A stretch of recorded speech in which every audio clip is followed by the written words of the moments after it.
Hello. During today's stream, I have got stored for you, in store. Anyways, my new PWC watercolors. These are by Shinhan that I chose to add to my big studio palette. I think I've shown you guys this big palette before. They were, excuse me, I'm trying to grab the set so I can show you. It was this big set of 32, and these are the PWC. Now, if you have the Shinhan, there are two of the professional line. There's SWC and PWC.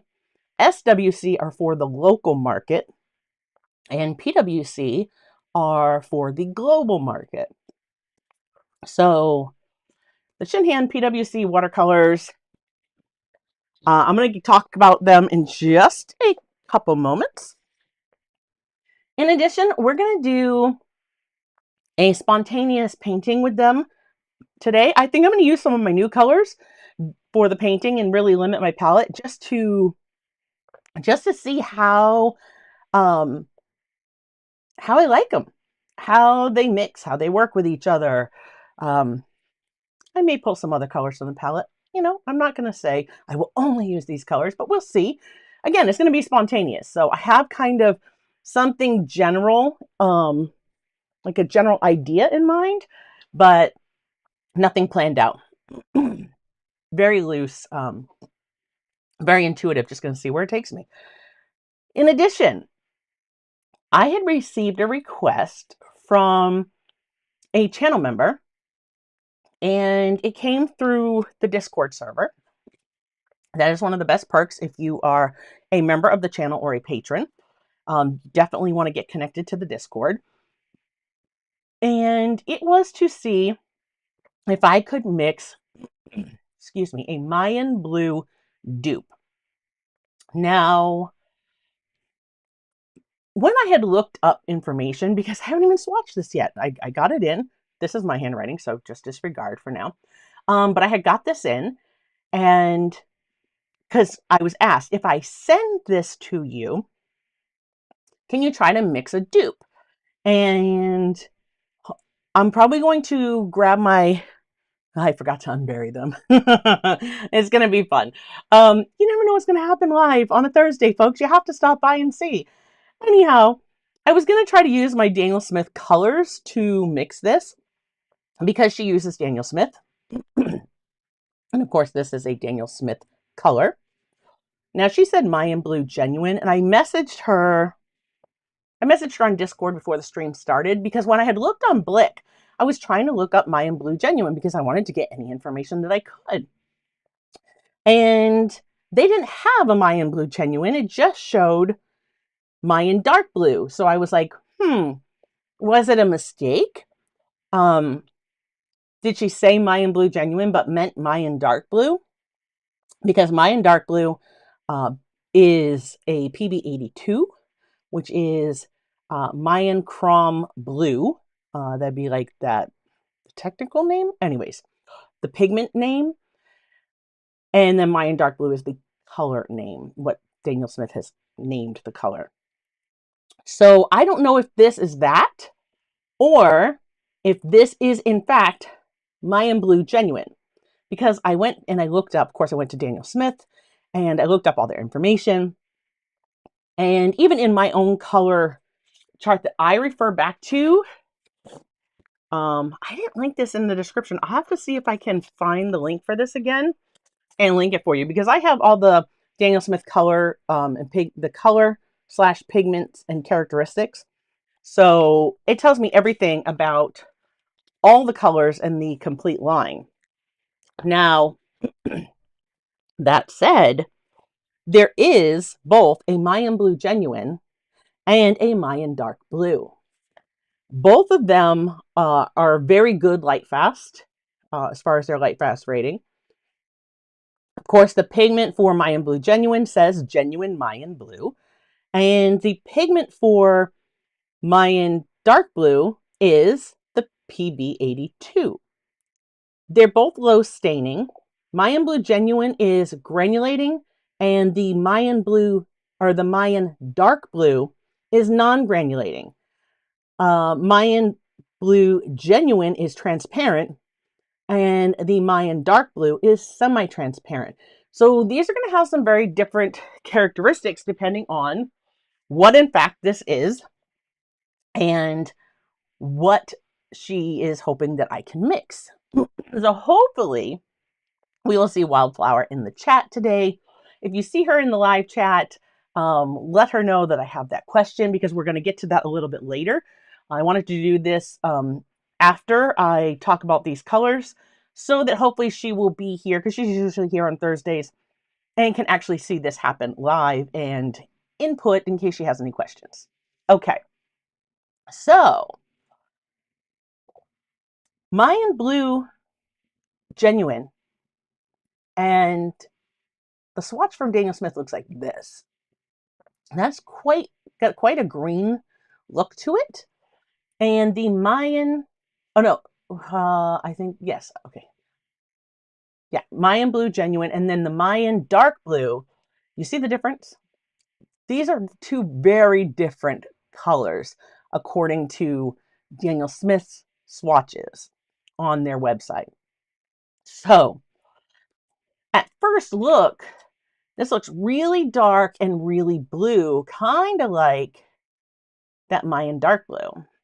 But it could very well be the Mayan Blue Genuine. Remember, Mayan Blue Genuine granulates. This one does not. So that's also going to help us kind of play detective as we look at this. But regardless, my task here is not to decide, is this Mayan Dark Blue or Mayan Blue Genuine? My task is to make a dupe or a hue of this color for her. Hopefully not using any cobalts or anything like that. That was the request, because there's a sensitivity in her household. And so I don't know, we're going to see. We're going to see if I can pull that off. Hopefully I can get my Daniel Smith colors out so I can work with those. I do have quite a few to pull from, so it's possible we may be able to achieve this. In addition, she sent me this Winsor & Newton Aqua Green. I've been very curious about this color. And in our discussions on Discord, she said, hey, I have that. Let me send you a sample of that as well. So she did send me, put a dot on some watercolor paper and sent that on. So I'm really excited to give that a swatch, because you know what? I can't find any pigment information on this one. So I think it's like a Winsor & Newton proprietary super top secret thing. I don't know. Do you know pigment information for Winsor & Newton Aqua Green watercolor?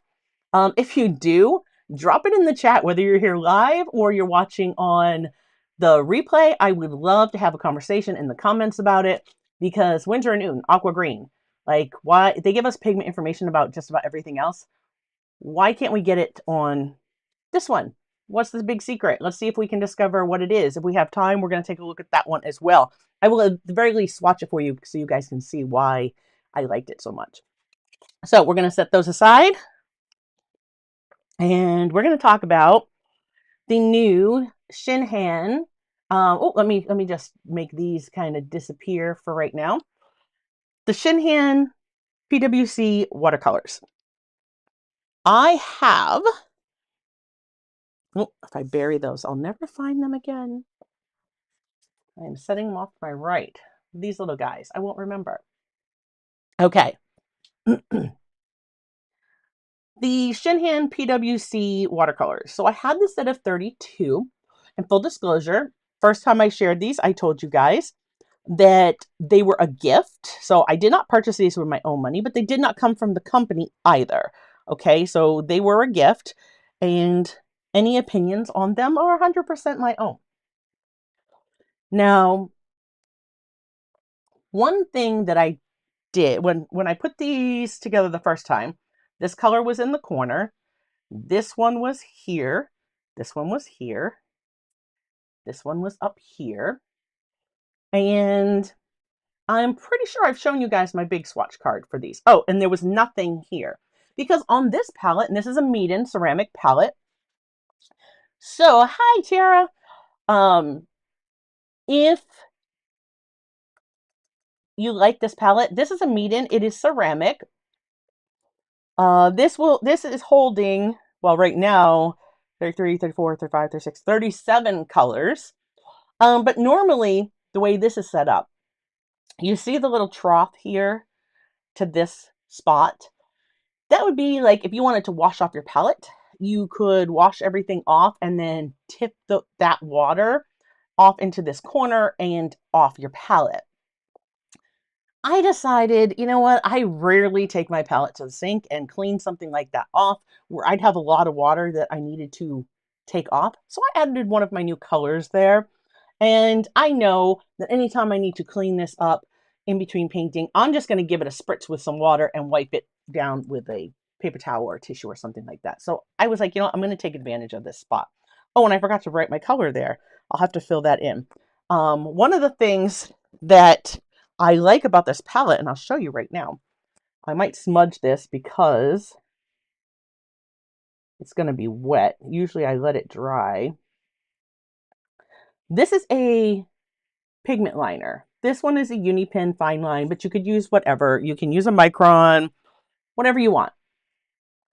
I can write on this, and this one is PBK9.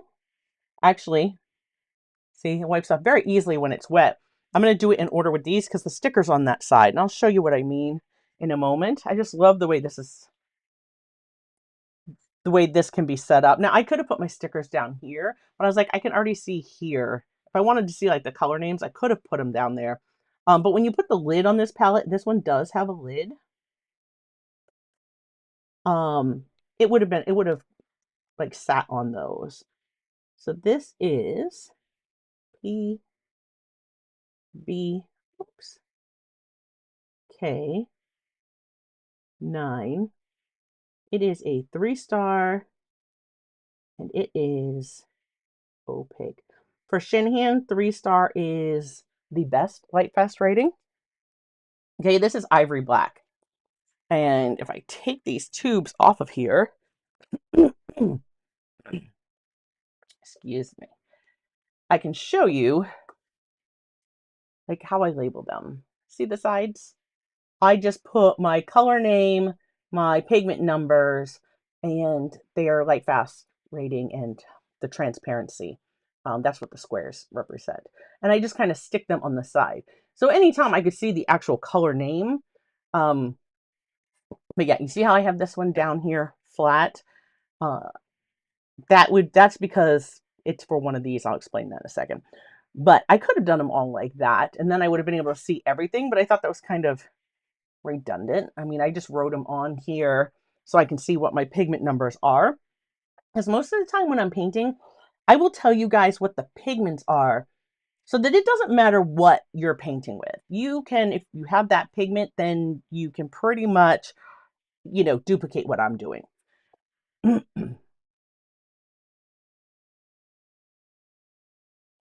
Okay. Hi, Virginia. Hello to Ian and the other Tara and Joseph. Thank you all for being here.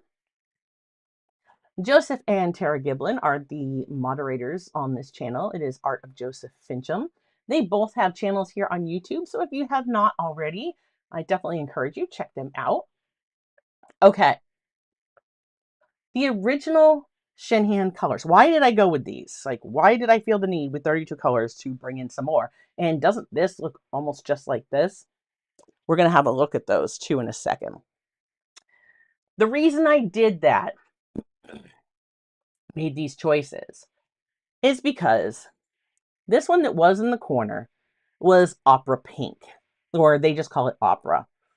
And this is like a fluorescent. It is a 1-star. It is fugitive. She's gonna run away on you. It is transparent. You know, it's a gorgeous bright pink. If I mix this with something, I need to know, or you need to know, we need to know that this color over time, it could fade. It could disappear, which means if it helped you, like say I mix this with an ultramarine to create some sort of purple, just know that over time, that purple is going to become blue again. Like this is just going to completely disappear. So I usually don't use opera in anything. So what I did was I just took, it was wonderful because on this palette, again, ceramic, I just took my palette knife and I just kind of scraped under and popped the color out. I knew when I put the colors in this palette, you see how small these dots are? I knew these ones probably weren't going to stay. So I made the amounts that I had put in the palette to start with very small. Because again, I knew I wasn't going to keep them. And as far as this one goes, that's why. This one here, that is Rose Madder. Rose Madder is a PR 83. Now, they have it listed as a 3-star. And being transparent. If you know anything about your pigments, Pigment Red 83, that's like alizarin crimson. It is highly fugitive. So how this has a 3-star is beyond me because PR 83 is not going to stay around. So I took that one out and moved it up here. Now I also have this one here, this Crimson Lake. That's another PR 83, and they have that one listed as a 2-star. So this one has 3, this one has 2. This one, they both are saying that they're transparent. You can see that the hues here and here are slightly different. Now let's talk about this for a second. There are some, and other people have, I am not the first person to say this information. There are other fellow artists here on YouTube that have covered this brand of paint, specifically the PWC line, and have talked about how if you compare the PWC color chart, excuse me, and the SWC color chart, the information is not, like, all the colors are identical. The color names match up, but not all the pigments match up. Some of them, like this one, I don't know if this one specifically, I would have to go back and look it up. I wanted to do that before we went live and I forgot to grab that to be able to share it with you. But you can look it up, an SWC color chart for Shinhan. And you'll see how some of these, the SWC chart lists a little bit more information when it comes to pigment. So as far as this having a 3-star rating, there might be something else mixed in with that PR 83 where PR 83 was its primary.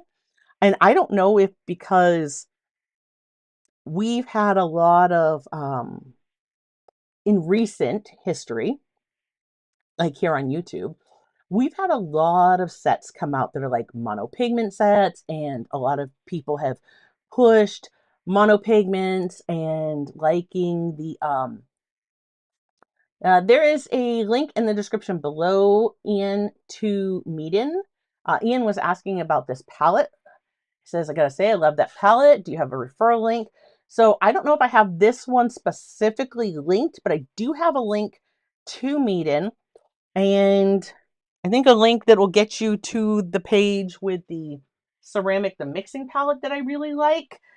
And do I have that one sitting here? Yeah. So I know the link because I'm going to use it later. I know the link will take you directly to this one, but once you're at their ceramic palettes, you'll be able to find this one. And this is, I believe they call it the 32 well with the lid. So let me just share. This comes with, now the lid is plastic, but the palette is ceramic. Okay, and that you can cover it up, you know, and keep dust out of your, upside down. But anyways, you can cover your palette, keep dust out of it, whatever. I like to put this on, especially right now. I have wet paint in here, so because I just filled these before the stream. So I will definitely like kind of keep this on until those get dry nice and hard, because I don't worry if it stays like this when I'm not painting with it, because when everything's dry, I can just wipe it off or dust it off if I needed to, but not that it doesn't usually get too bad in my studio. So yeah, this is a great palette. Now this she takes up some room. She's a big one.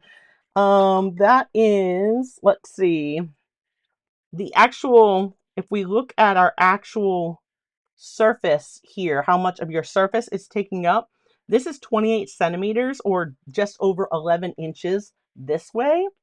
And yeah, that's probably just over 13 inches. And oh, do I still have my, oh, I don't know what I did with it. Over here. Haha. Yeah, so that's 35 centimeters or 13 3/4 inches wide. So she takes up a little bit of space, but it's, again, it's a studio palette. This isn't one you're taking out plein air painting with you, that's for sure. She's a biggin, but I love it. I love this palette. But yes, there is a discount code. If you use code Clark10, which is a capital CLARK 10, when you place an order with Meeden directly, you will get a 10% discount. So you'll get some dollars off your purchase. Yeah, I hope you give it a try because she's great. I love that it has these bigger wells up here. You could do that all. There's so many ways you could set this up. I kind of did mine like a color wheel. And I explained how I did that. I know I shared this with you guys because I remember explaining why I chose where I was putting everything. So, okay. Hi, Shanna. Caution artist at play dropping in the chat. Um, oh my gosh, we all just went out on Tuesday. If you guys are following any of us on social media, Instagram, I posted here on YouTube in the chat too, some of our adventure painting on Tuesday. It was so much fun. It was gorgeous. It was like 80 degrees on Tuesday. And then yesterday, I think the real feel was like, and that was Fahrenheit, of course. And yesterday, I think the real feel was like 26 or 29, and there was a frost warning last night. So it's like, welcome to spring in Maine. We have such mood swings up here with our weather. So anyhow, where did we leave off? Our colors. So the SWC, again, definitely check it out. Like if you're interested in these, they're supposed to be the same. And I did. Did Angela just use metric measurements? I did. I said both so that everybody could understand. And Ian had asked the question, and I know Ian is across the pond, so I figured that would help giving it in those measurements as well. I smudge this. See, if you touch it when it's wet, it smudges. But once you let that permanent marker or the pigment liners dry, it stays. Like these, I can touch these. These don't move. These have been here for a while. But the ones that I did want to change out today, I was able to just rub that off and it came right off. So I love it. Okay, so PR83, right? Traditional alizarin crimson. Yeah, I'm not buying that that's a 3-star color with 3-star being their best light fast rating. Again, with that caveat, check out the SWC chart. I just didn't have time to do it before we started. This might be one that on the SWC chart, they list rose madder with an additional pigment. And again, I was saying, I don't know, this is purely speculation. So, don't be like, oh, she said. No, I'm just speculating. With the popularity of like a lot of the monopigment sets and stuff like that have come out, I think marketing the PWC for this market, again, PWC being for the foreign markets, so us here in the US, that might be why some of these that have a single pigment, but on the SWC chart, it has more than one pigment listed. I think they're exactly the same. I can't see them reformulating everything. And when you go to Shinhan, like go to their website, they do say SWC is for their local market and PWC is for their global market. But it's the same, it's the same paint. So why the charts are not exactly the same, I can't say for that. But so I chose to take out the Rose Madder PR83. So I stuck that one right there. Again, I knew it was going to go either that one or this one.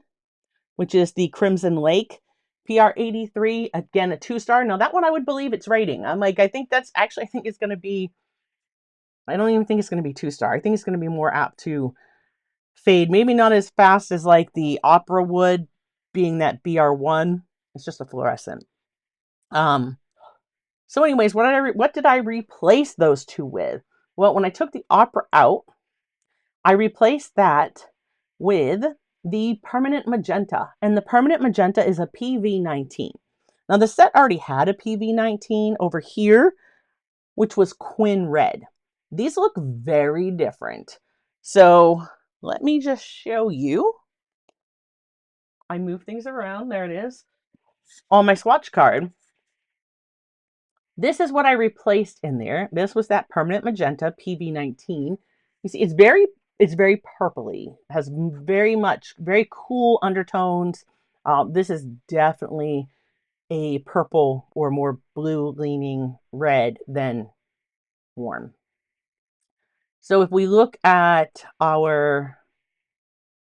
that's where Opera Pink used to be. If we look at the other PV19, see, this one is it's still cool. It is still a cool red, but that quinacridone red, it definitely doesn't lean as purple as this one. I like that for a nice cool red. Now, the Rose Madder, when I removed that one, that PR83, I mean, it's a lovely color, but I went with a Permanent Red PR209. It was a 3-star rating, transparent. That's what I chose to take the place instead. And it's kind of like a neutral red. It's not as warm leaning as the Pyrrole. So between these three, I figured that gives me some great red for mixing. And that's why I chose those. Let's jump over here to the yellow. If we look at these two, I did a lot of mass tone when I did this because I swatched it as it was wet. But if we look at just up here to here, the color that came with the 32 set was Permanent Yellow Light PY1. It had only a 2-star light fast rating. And even the Lemon Yellow had a 2-star. That was PY81. The Permanent Yellow Deep had a 2-star, and it wasn't until I got into the Cad Yellow Orange that I actually had a yellow, excuse me, that was more light fast. This has a 3-star rating, and that's a PY35 and a PO20, so it has the orange pigment in it. So instead, with all of these yellows here that aren't really light fast, if I want to be able to have some good light fast quality in a yellow while I'm mixing, for Shinhan, I had to go with a cadmium. So I went with cadmium yellow light. Again, that's PY35. It's not as transparent as this PY1, but they're so similar. If I wanted, and I'll show you a bigger swatch of that color where it actually has the variation, because I did swatch these out individually, right? So there is the cadmium yellow light. You see how that gets light. These two look very similar. This one's just not as transparent as that one was. But if I want the light fast quality, instead of using that one, I'm going to use the cadmium yellow. So that's why I wanted it on my palette. I didn't have a black on this palette. And I don't know why Shinhan doesn't offer a PBK11. They have PBK11 in their sepia or sepia, whichever way you like to pronounce it. And look at the swatch. See the granulation in this swatch? It's gorgeous. That comes from that PBK11. Now PR101 can have some granulating properties of its own, but when I look at the flecks that are showing up in there, that's PBK11. It's like my favorite black, especially for creating granulating mixes. That is my favorite. But they don't have that on its own. So I had to go with a PBK9, which is ivory black. That is very opaque. So I probably won't use that as much in mixes. I would probably use that in places where I just want a black, because I'm not afraid to use black in watercolors. I'm not a purist, right? We experiment with everything around here. You guys know that. So yeah, I just wanted a black on the palette. I went with the black they had that was PBK 9. Um, and then let's talk about this one up here. So I said this when I shared these with you originally. The set of 32 gives you a cerulean blue hue. This is not cerulean, it is a hue. So a hue is something that's supposed to look like the original color. Like today, we're going to try to make a hue or a dupe of the Mayan blue. So cerulean blue hue, PB 15:3, and then they had peacock blue, 15:3. And they both say they're like a 2-star rating, which I don't know. I guess I've seen some PB15s lately that are coming in with a 2-star rating, but those PB15:3 used to be like 3-star. I mean, you guys let me know if you've seen it differently, or if you agree. Years ago, like every PB15:3 I saw was like a 3-star, and now I'm seeing a few come out where it's like it's only a 2-star. So I don't know what's going on there, but the peacock blue is slightly different than the cerulean blue hue. However, I didn't think it was that much different that it justified giving 2 spots on this palette to it. So I made the decision that peacock blue was going to go. I popped it out and put that little dab right there. And instead, a color that Shinhan had that I love that was not included in this set is, they call it shadow green. You guys might know it as Perling green, and that is PBK 31. 3-star, it is semi-transparent, and she will granulate. So that is that color. I love that color. I cannot wait to paint with it today. I'm definitely going to be using it as we create some kind of spontaneous landscape. So there they are. There are the 5 colors I chose to add to my palette.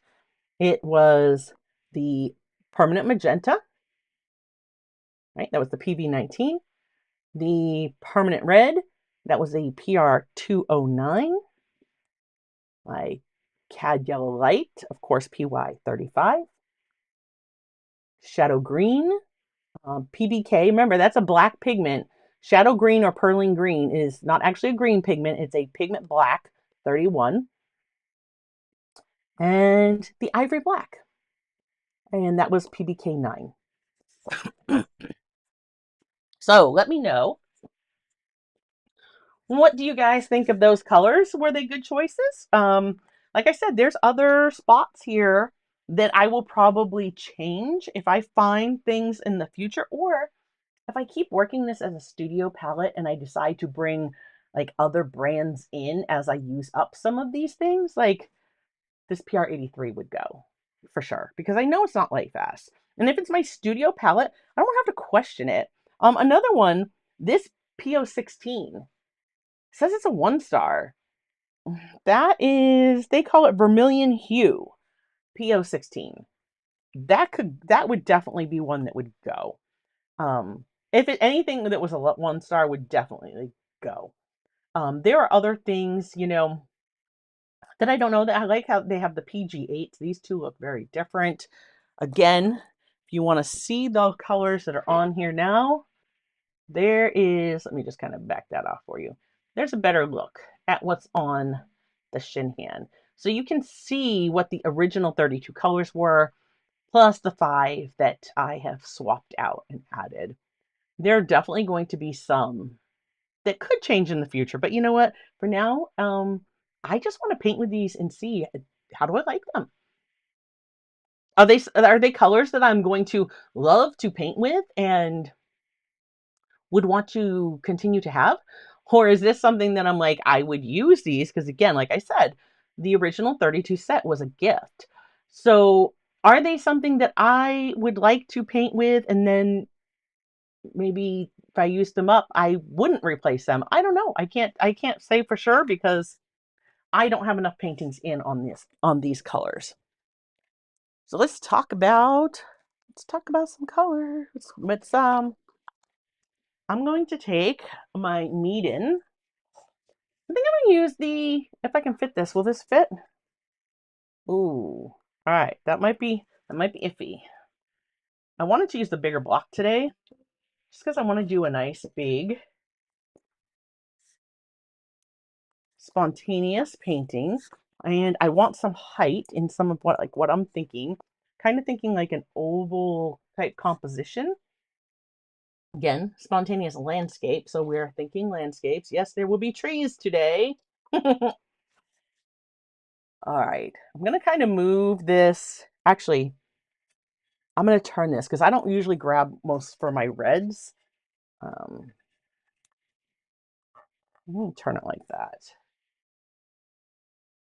The other chair says I thought PG8 was fugitive. They're only saying they only have it listed as a 2-star.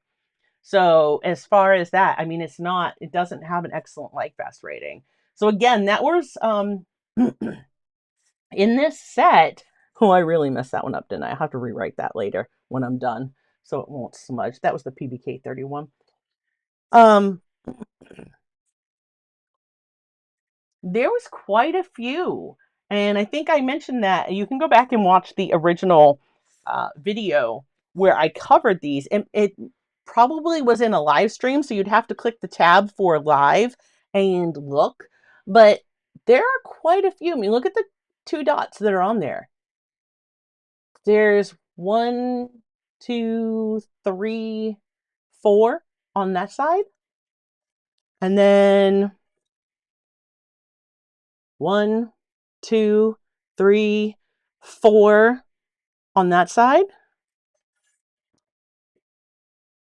1, well, that's a 1-star, so we'll just say 2, 3, 4 that aren't excellent light fast on that side. And down here we have, this is where we get into like our earth tones. So we only have the 1 now. That was from before, so remember I've replaced it. But 1, 2 on this side from the original lineup that were also, not excellent light fast. So if that's something that's important to you, I definitely recommend checking out the color chart and having a look at the light fast ratings, because if it's important to you, then purchasing the whole 32 set might not be what's best for you. It might be something where like, hey, I want to try these. I'm going to pick a few colors that I know are light fast and kind of go from there. So today, same brushes I've been using. I do have both. I have the Neptune 6 quill because I took that out last time. But I also have our size 6 quill from the Aqua Elite line. Our Velvet Touch brushes that I've been enjoying are a size 10, 6, and 4. I am really excited. Golden Maple has reached out and communicated with me. I am going to be bringing you some unique brushes by them soon. I'm just waiting for them to arrive.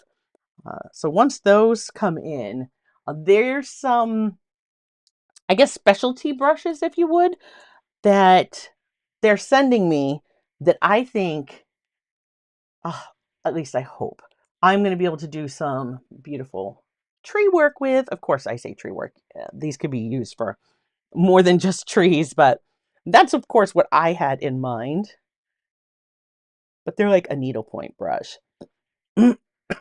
A reservoir brush, that is another name that you may have heard these brushes called. I have some that I got from Jackson's, and I'm not going to really get into these. I will show them to you. They're not linked in the description below, but I do have a link to Jackson's if you want to check them out. These are the Faux Squirrel, and these are by Dynasty, and they are the liner reservoir. Right? I have the 8, 6, and 2. Of course, these aren't wet. You see how like fuzzy they look, because they're faux squirrel. these, I mean, they have a little bit of a snap. Okay, look at that fuzzed out guy when you wet them. Right. That's a big difference, isn't it? Oh, look at that. Shed a little hair. Yeah, so see the difference? And I love these because they have big bellies to hold lots of pigment, but then they have like the rigor on the end. And we'll talk more about all of that when I get those in, because we're going to be featuring those. So yeah, that's coming. Something to look forward to if you've been interested in these type of brushes. Um, but yeah, these came from Jackson's. They were a great price. I tried them, and they didn't have the snap and control I was looking for in this portion of the brush. This portion was holding the paint and stuff just fine, but it just didn't have just isn't quite, it's just not it. It's just not quite there for me. So I'm hoping that the ones that I have been talking to, Golden Maple, I'm pretty sure it's Golden Maple, about, I'm hoping that those are going to be wonderful. Yes, Cadmium Red Feral Kitten asked, just remind me, are the SWC or PWC the real professional brand? They are, okay. The answer is yes. Those are their professional brand. So Shinhan, that is their professional line. What is the difference between SWC and PWC? SWC is made for their local market, and PWC is for the global market. But they are both they're the same paint. They are both the professional line from Shinhan. Why they decided that SWC was for their local market and PWC was for their global market, I don't know. I am not sure on that. But if you actually go to their website, that information is there. So you can see that. Excuse me, I'm trying to open up this box. You can see they say that SWC is for their market, and PWC is what we have. And these are made in Korea. So the Korean market, they would get the SWC. That is their professional line of Shinhan paints. And PWC is the extra fine artist watercolors. These are the professional. Same, supposed to be the exact same. The reason I brought that point up earlier was to let people know that, and I'm not the first to say this, I believe that if you look at the SWC color chart and what the pigments say for the colors, I believe that the SWC is the correct version. And I think that the PWC is missing a little bit of information. If that's something that you guys want me to cover more, just drop a comment, whether you're here live or watching on the replay. And, I'll just do a regular video about that and show you like the differences, because they are, or you can have a look for yourself and check those out. All right, let's see how some of these work. I think I'm just gonna, again, spontaneous. We're just gonna do something quick. If I need to let this dry, I'm gonna set it aside and we're gonna start having a look at the Mayan Blue. I haven't seen Wildflower pop in the chat, so I don't know if she's gonna be able to be here today. So we might have to do some detective work. As far as the Mayan Blue Genuine and Mayan Dark Blue, which one is it? I'm just going to put down some water on this paper. All right, I'm thinking like vignette. I'm not looking to cover it from edge to edge. I'm also thinking like kind of an oval composition here. Of course, the shadow green was one of the new colors, so I'm going to have to paint some trees with that. Right?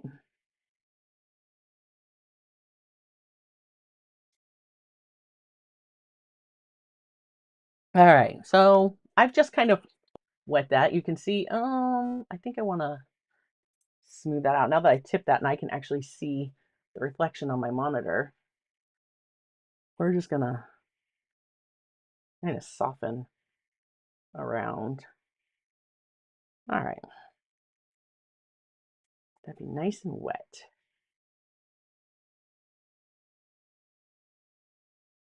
She is what she is. I'm going to grab, if I can find it. That's my small one. I'm looking for my big, I just used it to elevate my block. I had taken it off my table when I streamed live on Monday with channel members and patrons. We made a sketchbook. I showed how I do my 4-needle, like a 4-needle Coptic stitch, and how you can do like a 4-needle butterfly. And we did, I'm just going to use the little one, just as long as it's slightly elevated. And we did that on Monday. So I had pulled all the other stuff off my desk, and I don't see my higher, the one that lifts up a little bit higher, but that's okay. All right, let's look at our cadmium yellow. And I'm getting it, of course, I'm getting it from off screen. These are already starting to get a skin on them. And I put them in here about, about 1:30. So in a couple hours, they're already starting to get a skin on the watercolors. So where you can see it. So here's my cad yellow light. And of course, it's going to be lighter.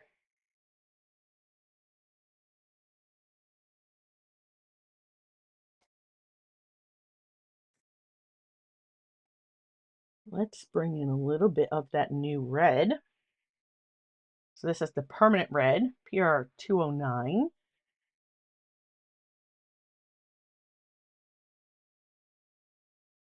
This palette still, I said when I first got it, I think there must be some oils or something on it, because my palettes never, my ceramic palettes from Meeden never bead. So this here is uncharacteristic. I forgot to go in and wipe that down with some rubbing alcohol. So that's on me. But normally these palettes do not bead like this. None of my ceramic palettes have ever beaded up. So just to kind of put that out there, that's not typical.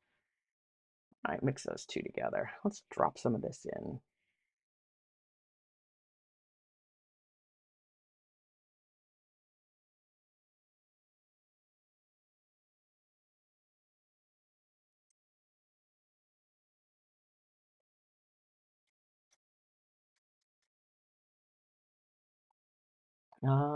Need my mister. This is feeling, it's already feeling like it's drying on me. Grab some of that red.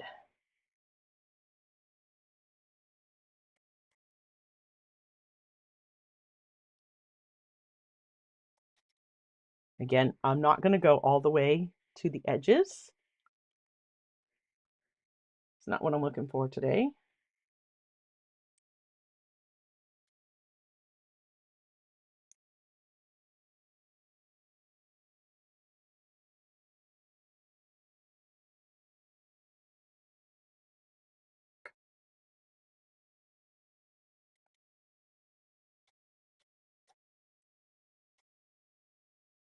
I want to keep that really light right there.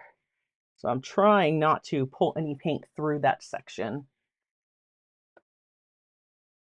My paint will dry later. I'm not going to be afraid to add some color into this.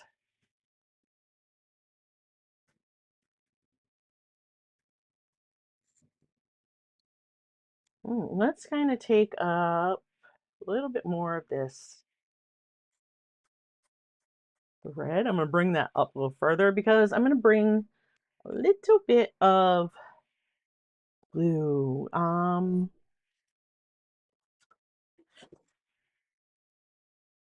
Let's just go with the ultramarine. Their ultramarine deep. That is this guy.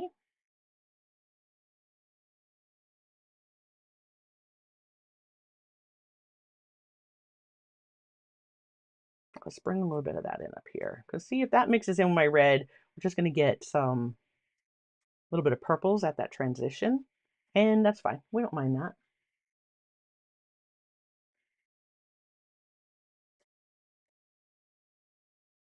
We're just going to let it kind of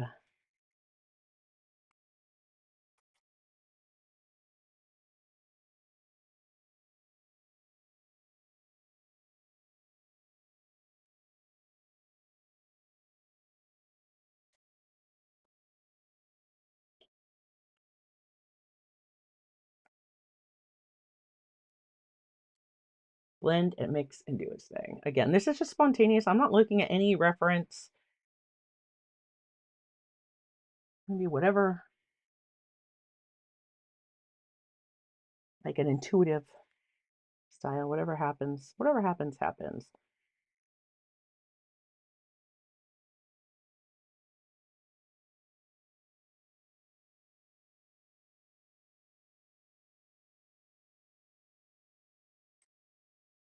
Thinking like clouds kind of wisping, you know.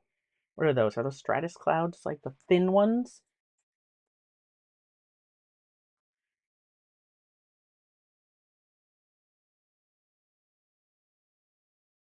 I keep wanting to reach here for my ultramarine blue. That's indigo. Remember when I set these up, I put my indigo and my cobalt here. Even though the cobalt blue was a little bit warmer, it probably could have come before we got to the indigo. But these two granulate, so I know these are granulators.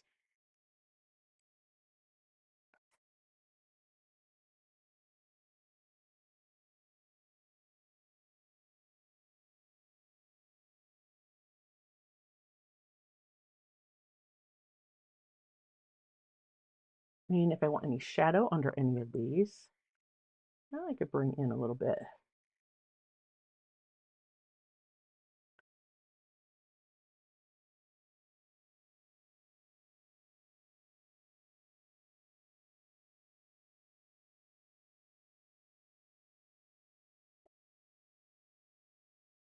I'm not going to be afraid to bring that into where that brighter space was.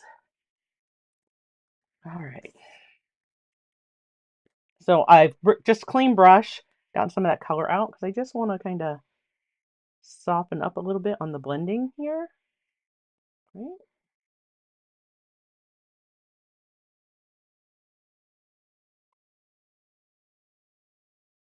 I'm not going to lift. I don't want to, I'm barely touching my page because I don't want to lift out color. I just want to kind of soften the edges. There we go. I like that. That's going to be my sky. Done. She's done. Taking a clean brush and again, not too much water in it because I don't want to push blooms back into this area, but I just want to kind of soften a little bit right here at these edges. I was seeing some hard lines there. I don't want that. There we go. Just gonna soften that up. Same with over here.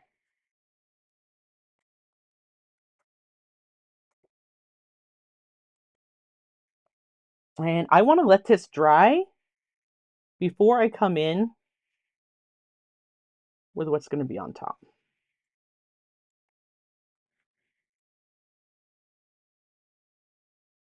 I don't know why I'm worrying about this. There'll probably be knowing me, there'll be a tree coming up through here and I won't have to worry about it. That might have pushed a little bit. No, I gotta leave it. See how I'm lifting color? And leave it alone. Leave it alone. One thing I will do though is take a clean bit of tissue, like a Kleenex tissue. Uh-oh. Last one. I need to bring a new box up here. I'm just going to make myself a little round spot and turn and lift. Look at that. There we go. Look at the brightness that just brought in. Oh, I love it. I'm enjoying this. Look at just from bringing in that ultramarine dark blue. Yeah, ultramarine dark. Can you see the granulation starting to happen in that? And some of that is like working on this medium paper. I love the granulation I get with granulating colors. This has so become one of my absolute favorite papers. I'm just going to, while I did that, I lifted out some of this color and I wanted that to kind of pull into that space. So I'm just pulling it back over. Again, this brush, put a little bit more in there. It's fine.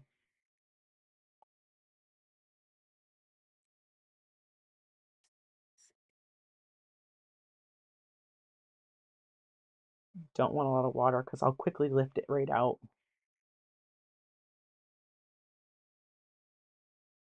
There we go. Calling that done. Stopping right there. I'm going to move this to the side for a moment. And it looks like I might have dropped a drop. See right there? It looks like I might have dropped a drop of water. If I were to,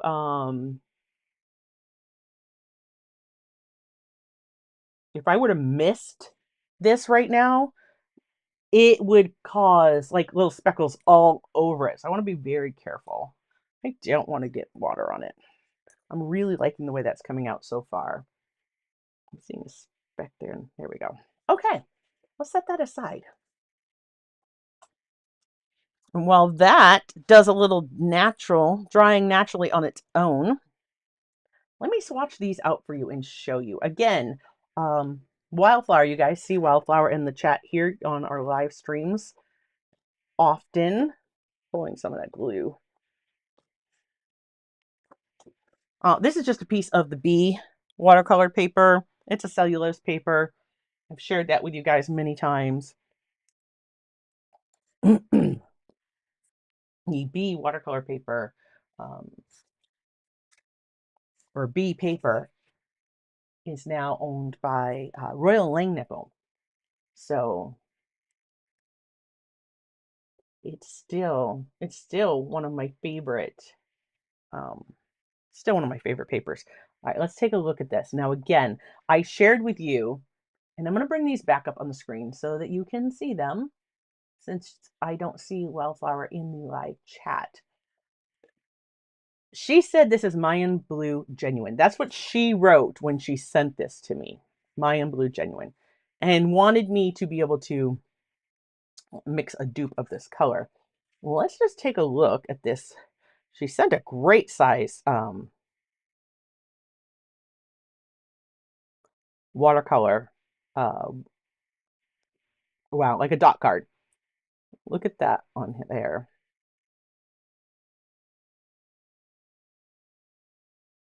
So if I look, it's funny because when I look at this, when I look directly at it in real life, this looks more like it's coming from this. But when I look at it on the monitor, this absolutely looks like it's matching that.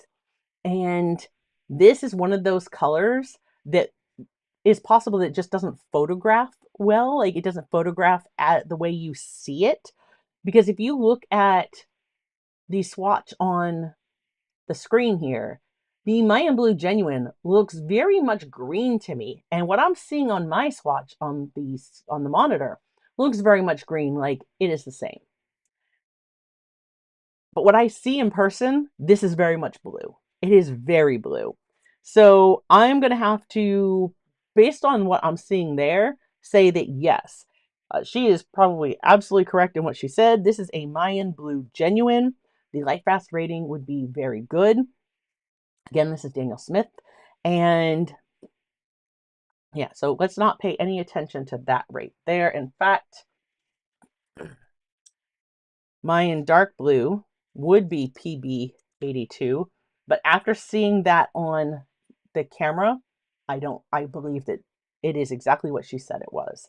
It was playing tricks with my eyes because when I looked at the two colors, I was like, I don't know, this looks really blue. Maybe it's the Mayan Dark Blue. And so I will update the thumbnail so it has the actual correct Mayan Blue. And this changes a lot because if I go by what I see, the question is, can I mix something that is going to look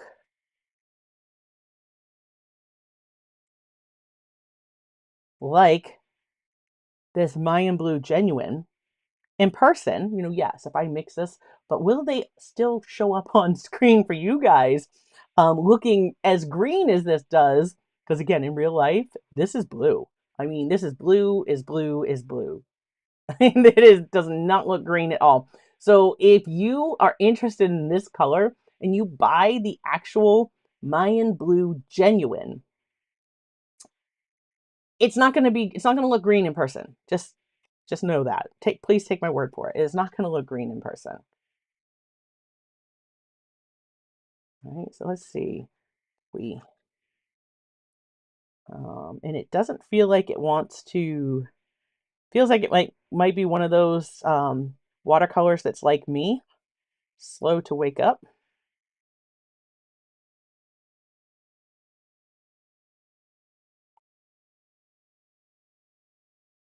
And this is going to be a hard one. It's going to be a hard one for me to uh, show you guys what I look for, because on screen you're not seeing the same hue that I am seeing. Yeah, there's definitely granulation in that. Seeing it on this, what is this? Oh, this is Arch. So yeah, this is Arch or Arches, whatever you say. See the can you let me get it to focus. Can you see right there? So this is Arches. Um, this is cotton watercolor paper. This is cellulose. Can you guys see the difference? Like, I don't mind working on the B paper, but look at that. I mean, this one's not dry yet, but when it dry, even once it dries, it's so different. Like, cotton paper just absolutely makes all the difference in the world. There is definitely, I mean, for those of you who like cellulose paper, there's nothing wrong with using a cellulose paper. If that's what your budget allows, and then there's definitely nothing wrong with it. Use what you can to enjoy painting. But we'll let those dry and I'll show you the difference, how they look between the cotton paper and the cellulose paper. Just is so, so nice. So nice on the, I mean, I guess that's a matter of my opinion, but it is so lovely on cotton paper. For the longest time, I didn't use it because I was like, I just can't afford to play or learn on the expensive paper. I really think that the Mead cotton paper absolutely takes that problem away, because at least for right now, right? The prices for the Mead cotton paper is right now, I'm not going to get into any politics, but right now is very affordable. And look how nice and soft everything looks on the cotton paper. It's having a hard time trying to focus here. Let me see if I put my hand in there, if that'll help it. Um, because it's just soft and fuzzy. I just love it.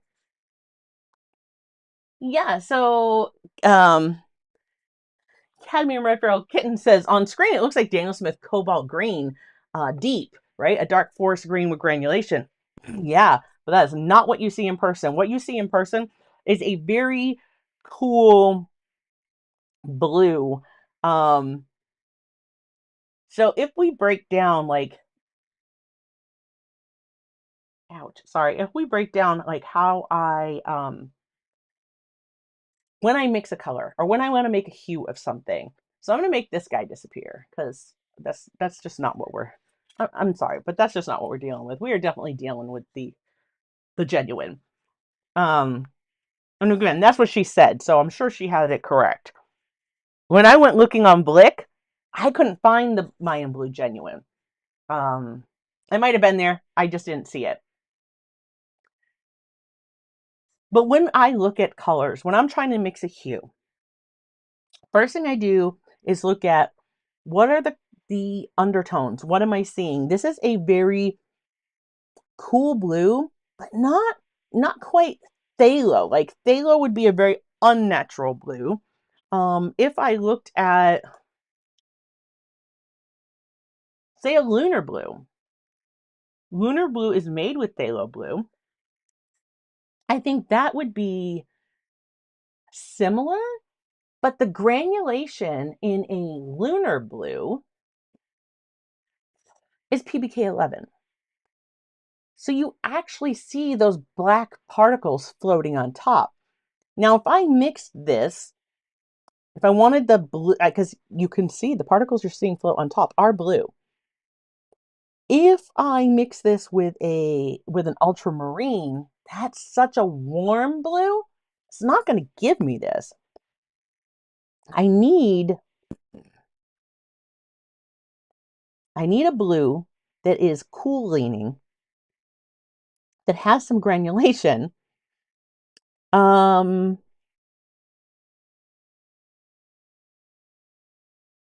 Yeah, that's going to be tricky, but it's muted, right? Like this is muted. It's almost like let me just see. I have one here. This is a PB27. Yeah, see, that's a Prussian blue. And while it leans cool,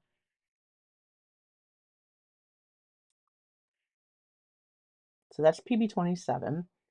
Let's touch this Mars Black here. Not Mars Black, excuse me. Mars Black would be PBK11. This is um, Ivory Black.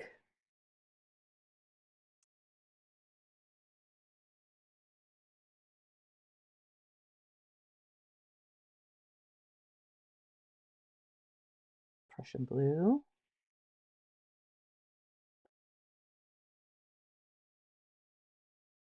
So when I start, I go, all right, I do a bit. Wow, that's close. Oh my gosh, that's really close.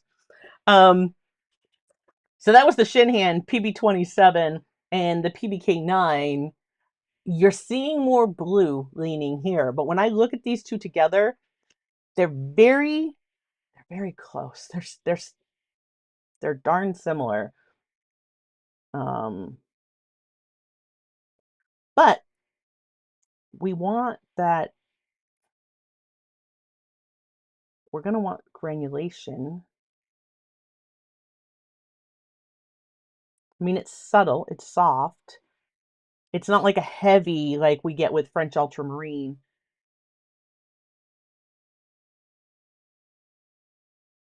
That might be one. I'm gonna have to think about that. And again, I said I wanted to look at my Daniel Smith colors. So we're going to come back to this. If you're watching live, if you can think of a blue that might have that like cool leaning with some granulating properties, drop that in the comments, because this is the process. This is like what I do. And I will mix a bunch of different things, and I have to remember. And normally I will take my pencil, right? I'm just going to put MBG, right? Mayan Blue Genuine. This is PB27, PBK9. So that'll remind me what I did. And we're going to come back to this guy. And I'm going to let these two dry so you can really see the difference between the cotton paper and the cellulose paper. I can't get over how green that looks. These look so very similar, yet on screen, that Mayan Blue just puts off such a green that this isn't doing. But by the visual eye in person, these are looking similar, but I'm seeing, which is one of the things I was wondering, mixing with the PBK9, can you guys see that dark edge? I'm kind of starting to get like this black, almost like a line around it. That's the PBK9 pushing out to that edge and leaving a line, where this will never do that. And sometimes it ends up where I can come close, really, really close with mixing a color. However, the original is always better, in which case I would just buy the original. But it was, and again, she was looking for a more light fast version of that color. So mixing it, like the PBK9, fine, that's light fast, but Prussian Blue, PB27, that's no better. It's still like a very good. This is only showing a 2-star here. So we're going to look at the, I'm going to pull my Daniel Smith colors in just a few moments, and we're going to look at that, because if I look at Prussian blue, right, which is again PB27, Daniel Smith rates theirs as excellent, right? So a Daniel Smith Prussian blue that has an excellent light fast rating, that might be good for her. That might be something that would work. So again, I'll pull my Daniel Smith colors. We'll have a better play with that before we're done. But let's finish up our spontaneous little landscape here. And of course, I have to play with this PBK 31. Oh, I have there we go. I had dropped a fuzz or something in my paint. Don't want that to dry in there. Oh, I better clean that brush. Actually, I'm going to end up using this. This is my 4 long round. I know I'm going to use this as I do some tree work, so that has a little bit of paint on it. Hopefully I don't grab it and use it when I don't want any paint on it. But won't that be fun to find out? Okay.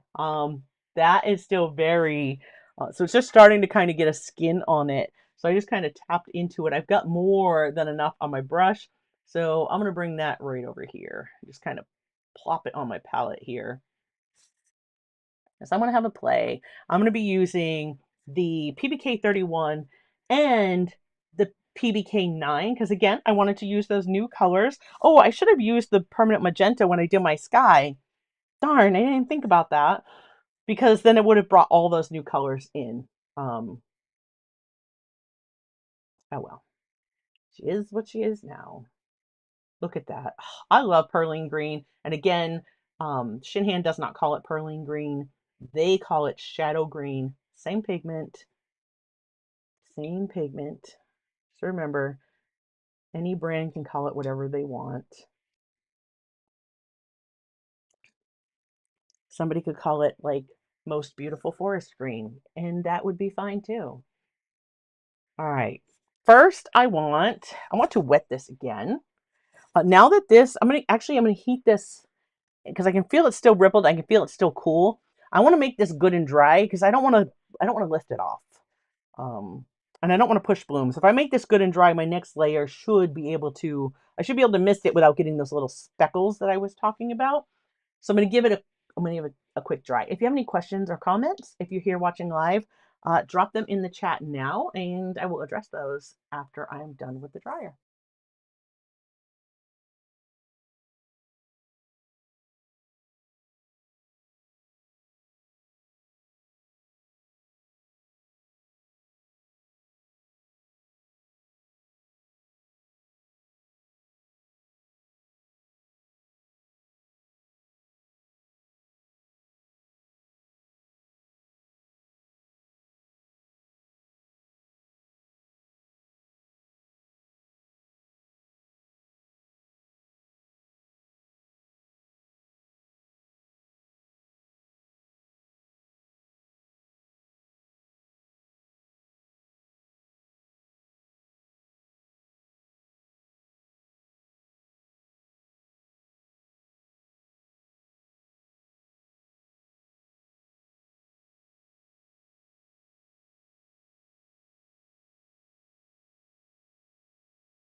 Okay.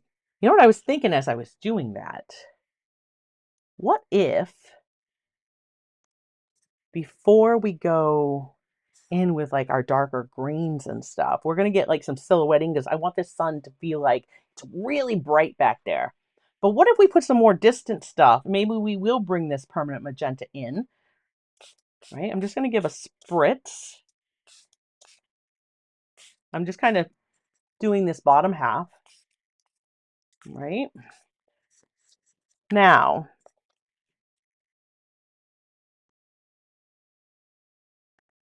oh, that's a great question. Let me post this up, right?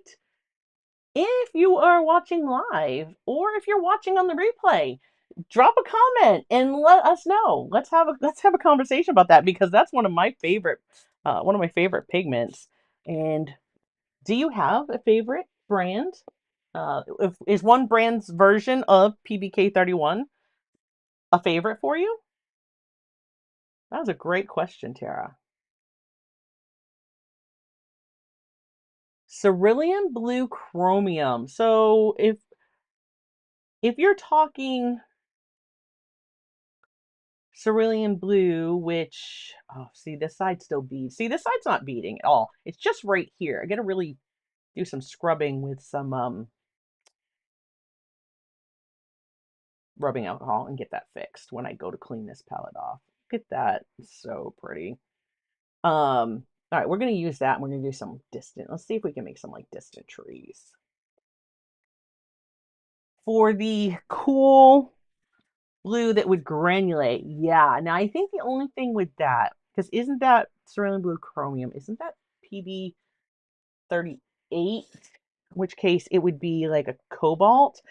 Now for the average person, that might be fine. For the person who wildflower who specifically requested, I would stay away from the cobalts and the cadmiums because those specifically, there's a reaction in her household that would make it so that she can't use those.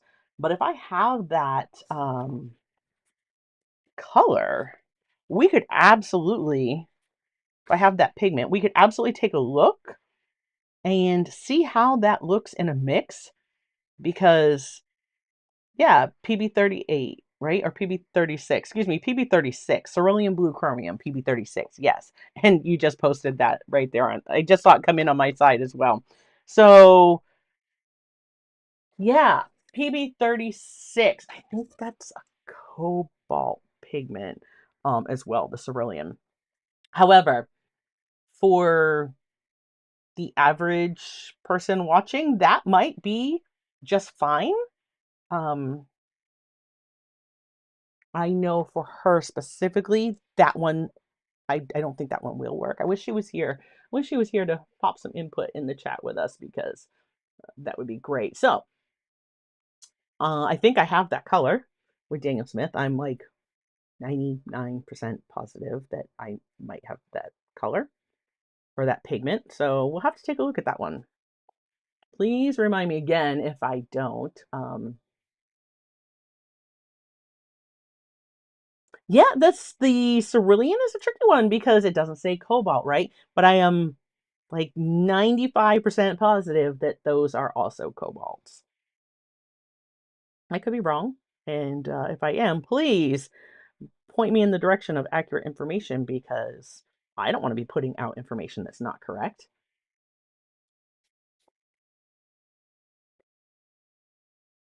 Okay, so I just got some more water. That little spritz I don't think was enough. And I put a fuzz on my page. There we go. All right, let's just get some randomness. Again, remember I said we're going with like spontaneous, right? Maybe Sleeping Beauty turquoise. Ooh, I have that one. In fact, I think I just put that in one of my palettes that's in my plein air bag because I took it out with me. I didn't end up using it, but I took it out with me Tuesday when I went painting with girls, and yeah. So I don't know if I have that one up here. It might be on my big palette though. I think I had a duplicate, so hopefully it's on my palette. And we can have a look at that too because that would definitely be a granulator and quite possibly, a possible choice. Is this gonna work? I don't know. For distant trees in our little landscape here, maybe.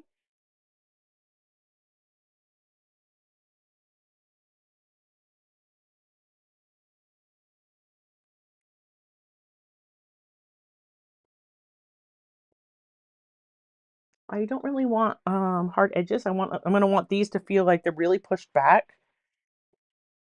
So again, you saw me kind of tap into my tissue, and that just kind of lets me come back and address any edge that maybe I want to soften up a little bit. I'm loving that sky. Do you ever do that? Like, I'm loving that sky, and in my brain, this negative self-talk right now is just like, don't screw that up, Ange. Don't screw that up. Like, I really like that sky. Just whatever you do, don't mess it up. Um, if you do that, also just know you're not alone.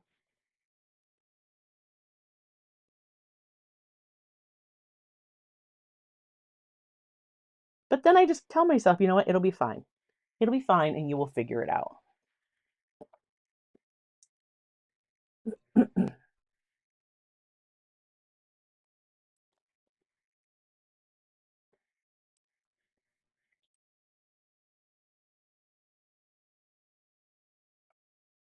Let's see. Let's work up some of this orange-ish color here.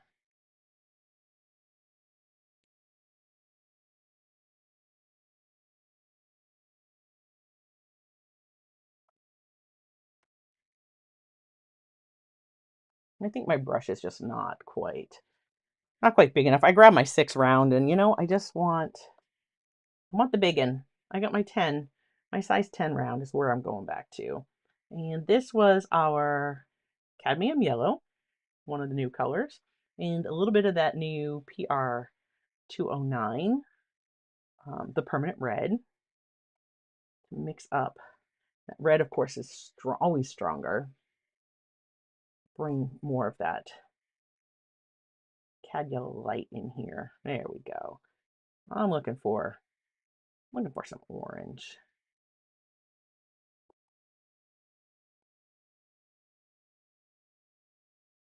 Grab some clean water.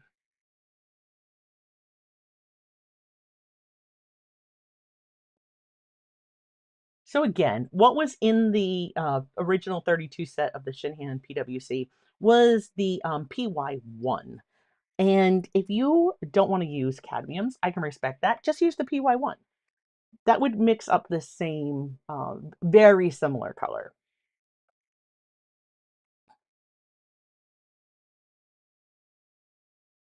I'm just going with, this is like really bright. I gotta pull some of this out. There's too much water wanting to flow there. I'm gonna pull that down. I want these to look like they're definitely way off in the distance. Um, Look at it spreading there. I love that. Just make sure. If I touch the belly below where, like, I loaded my paint here. So if I touch the belly of my brush down here, I'm going to pull out excess water without pulling the paint out of my brush. I might get a little bit of paint, but they're not a lot. My tip is still going to be loaded, but I'm not going to flood my paper with paint and water and cause like a big bloom or run on my page.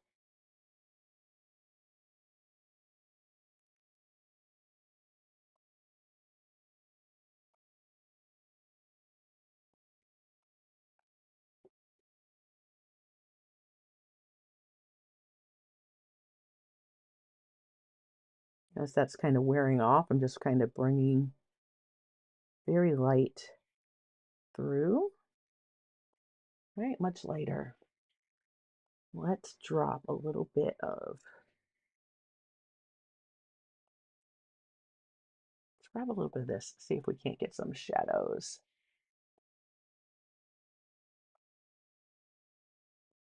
Yes. Oh my goodness, yes. I just saw your question there, cadmium red feral kitten. Does Maine have moose? Oh, we have some very big moose. They are aggressive. You do not approach a moose. You do not approach. If you see a moose in the wild, you keep your distance, and yeah, don't approach a moose. Uh, it like makes me nervous. Even if you see people like they see a moose on the side of the road and they're like, "Oh, let's stop and take a picture." No, no, no, no, no, no, no. Keep your distance. Do not get too close to that animal. A moose, especially in the spring, if they have a calf, and that's a mama moose, or you know, the dad, especially if it's a bull moose, oh my goodness, they could charge you, and yeah, not a fun time. Like, don't do it. Definitely don't recommend. Respect them and admire them from a distance. That is what I choose to do for sure. Ah, look at those. I'm liking this so far. I am like, really? I'm liking what we got here.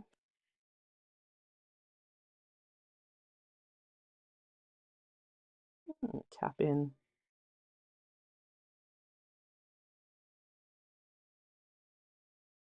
trees back there. And again, I'm not working from a reference. I'm just kind of just intuitive painting. Uh, looking at what's on my painting and just kind of going from there. Right? What could I put in? What do I see?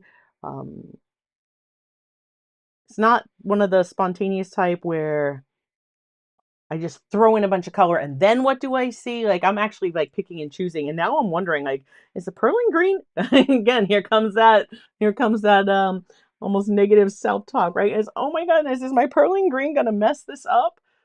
Um, yeah, I don't know. Ooh, look at those together. Look at that purling green. Oh, I think I just found me a favorite mix. Can I show you guys what that looks like? Um, Perling green and this permanent magenta. Are you ready? Let me get some more of this. Perling green. This is that permanent magenta. You ready? Look at that. Let's go more green.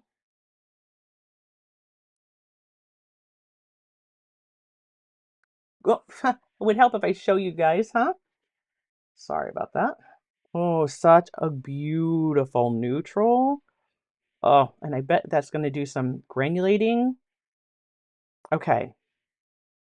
I am loving that. Can you see the granulation that's happening in that one on the left already? Perling green and that permanent magenta PB19.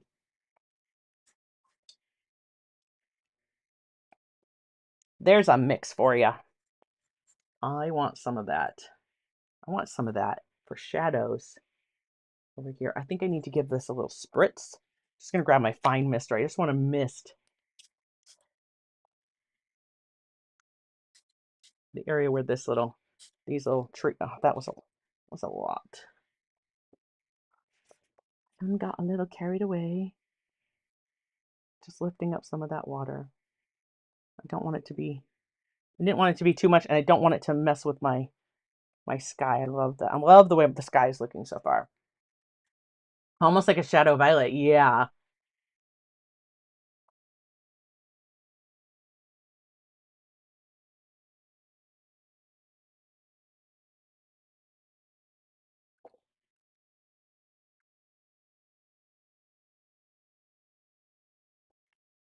Or moon glow. Either one. Um, I think the shadow violet. I think you were right with the shadow violet at first. Um, with it having that green leaning. I actually have shadow violet. I think sitting right next to me. I'll show you in a moment. I'm not going to worry too much because I'm going to cover these. So I just want to put, I just want to put some shadow in here.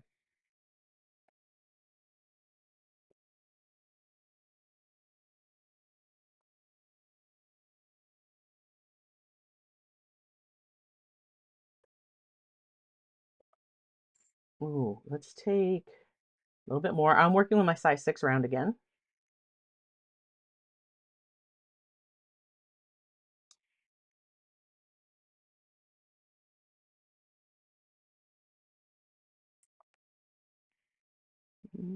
This may be really wet.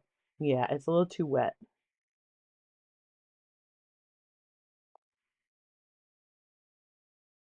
Let's see what we can get from it. Just trying to pull one closer. And this might be a great way for me to transition that perylene green into my edges where I want it to be really contrasting and much darker. So I'm just going to go for it because why not? What's the worst that can happen? It's just a piece of paper, right? It's just a piece of paper.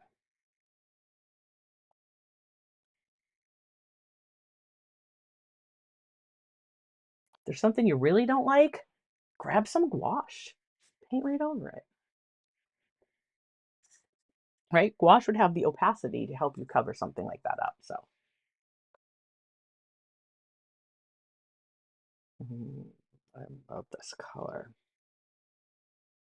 How about we have some that are just like little craggy old trees back there too. Let's not just make them all evergreens.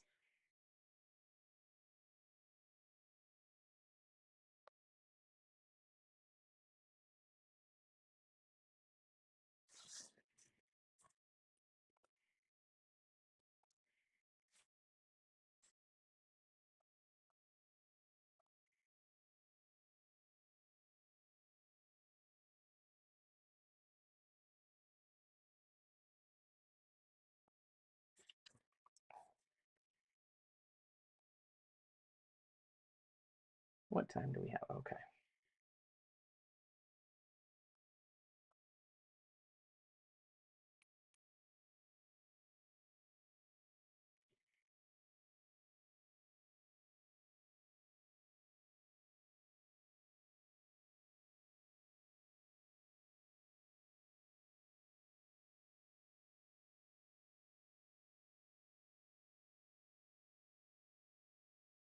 If I want to kind of tuck that in behind this tree, then I just work around where that color is. And there we go. I think it could use, I don't want to spend too much time fussing with things that would be background.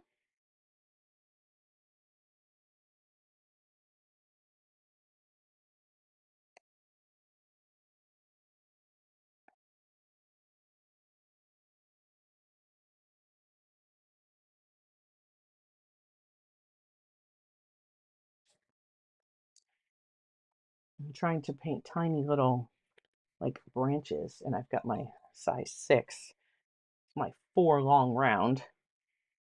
Love this brush for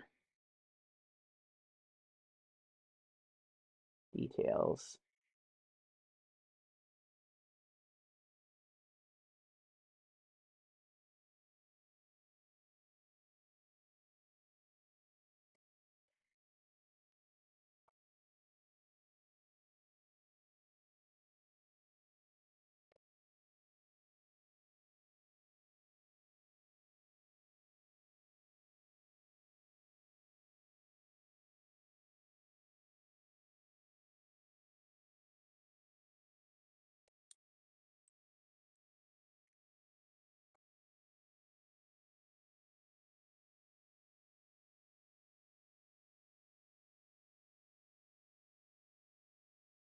Just kind of filling in that little space, making that one push to the background.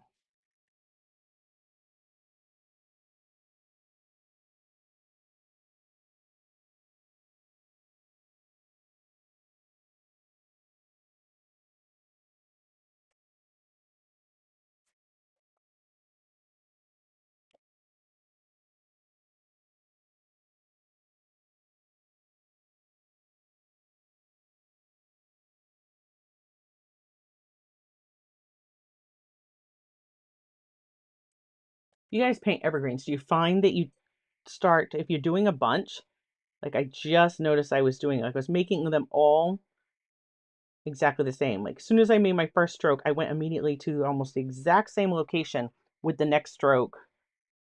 And my trees were feeling almost identical.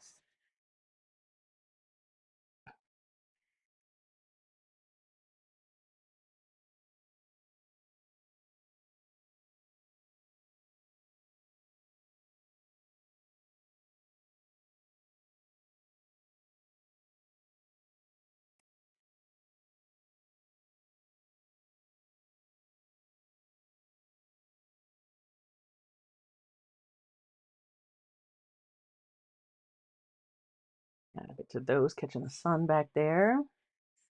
Thank you.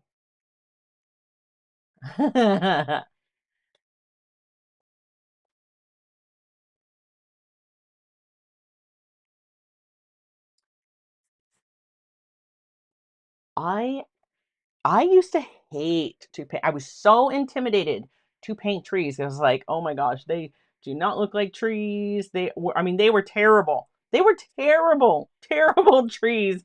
I need to find, oh my gosh, if I can find the old painting. I don't have it because I had actually, and I'm like, oh my gosh, I actually gave this as a gift to somebody like way on early in my journey. And yeah, I gotta tell you, um, I look back at those, I just appreciate like how far it's come. And the only way I've gotten there is by painting a ton of trees over and over, just different. You'll start to learn, right? Like you'll start to get strokes that you'll go, "Oh, I really like that." And then like to duplicate that,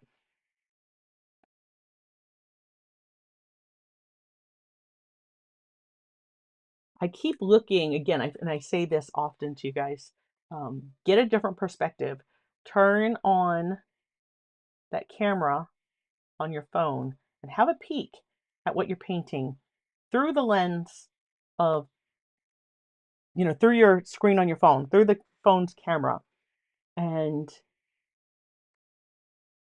you will find that you see it so differently.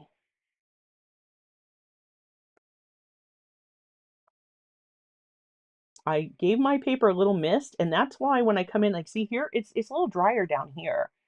And um I'm not going to have that softness I'm getting up here. So I want to get another little spritz down the bottom, very light, and that's going to help some of these as I work my way down, like diffuse. But again, these I'm thinking are like way still distance, still up. I'm letting my paintbrush just kind of hop and skip around the page here as I work my way down. That became like really quite the big tree at the bottom. And all we have to do is just, instead of this being the bottom, let that be the bottom. And we'll just take this and we'll kind of anchor it in. Grab a little bit more paint, right? I just dampened this area. And now we have some ground, like another plane in this painting.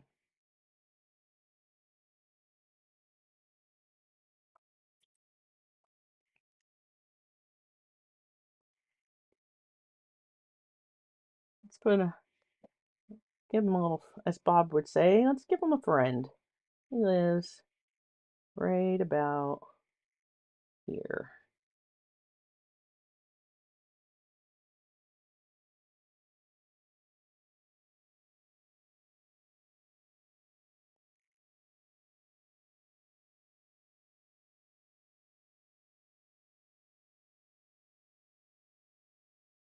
This is going to be fuzzed out. And on its own, like this could be fine as a little painting, right? This could be fine. I envisioned much bigger trees here with other trees and trees that are like branches not quite got their leaves yet, up so much closer. So yeah, I don't know how much time we're gonna have to continue with this one today, but I am loving where this is going, and I'm gonna keep going with this one.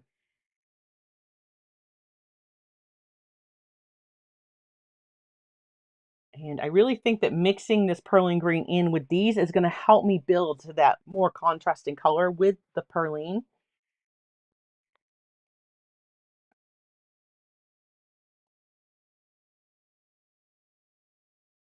Hmm.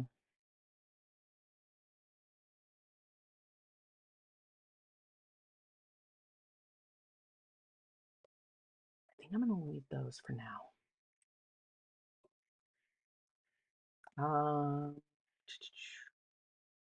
I want to grab,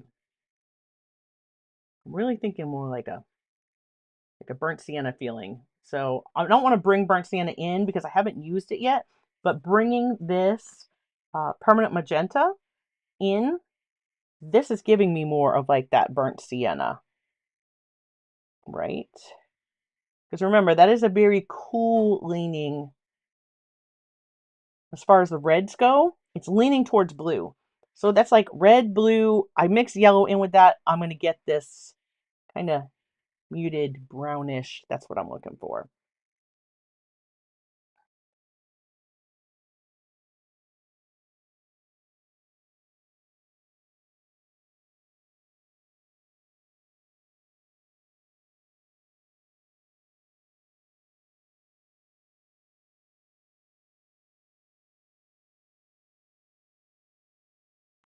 I just want to kind of pull a tree up.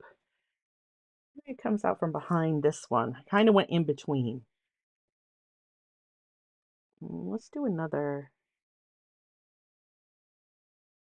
Again, trying to make sure I don't make them all look the same. Right? It's almost a little too bright for back there.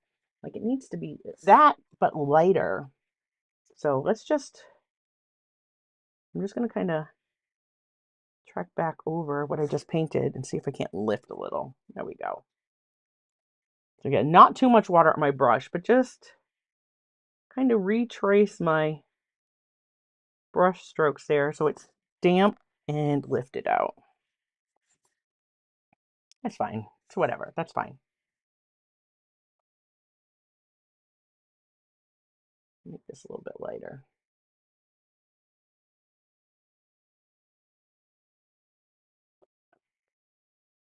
Let's bring some more branches through here. Right? To have that warmer.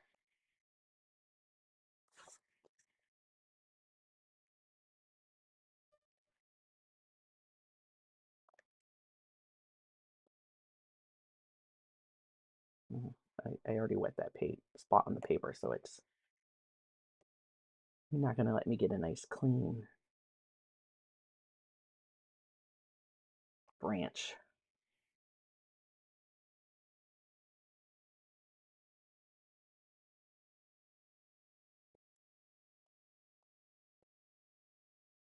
Maybe there's some down here. See where it was wet? I just like, oh.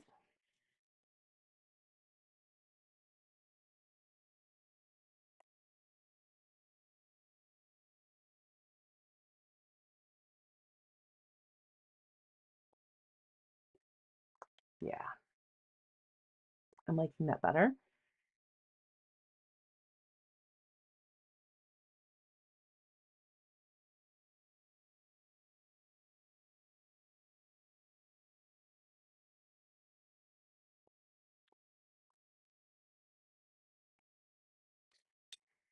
I want to come over here.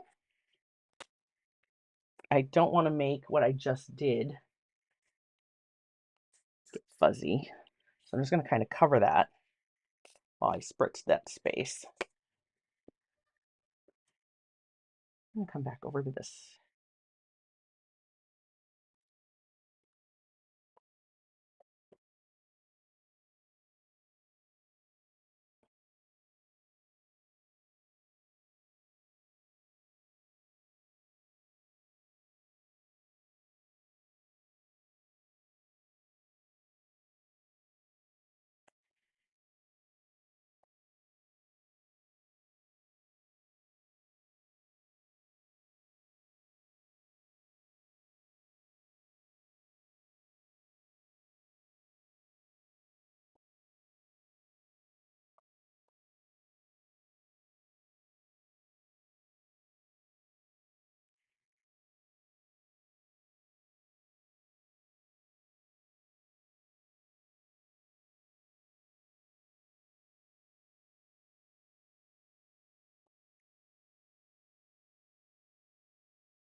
So I spritz down here, that top is a little bit more defined, but then it's getting nice and soft as it moves down.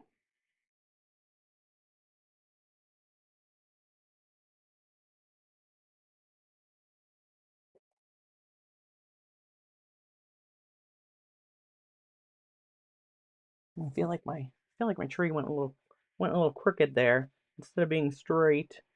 We can fix that. Right, we can fix that. Show you how in just a moment.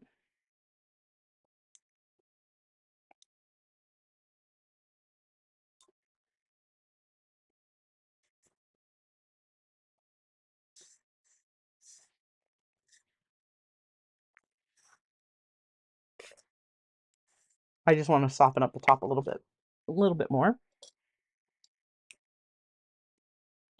I'm going to go with a darker value. And I'm going to adjust the line of my tree. I should wait till this dries a little bit more. That would absolutely help. But I can adjust where the trunk of my tree is.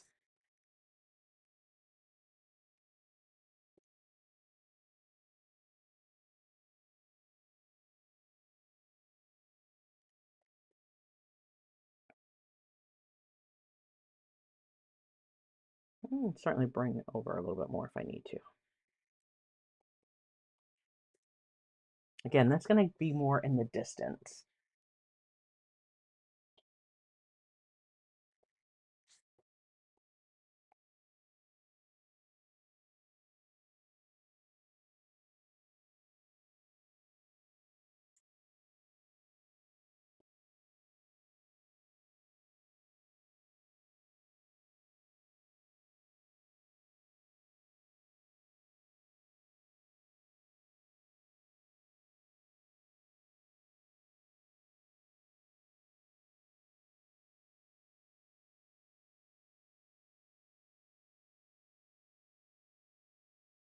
I'm using those same cooler values over here that are in this tree. Something them a little dark.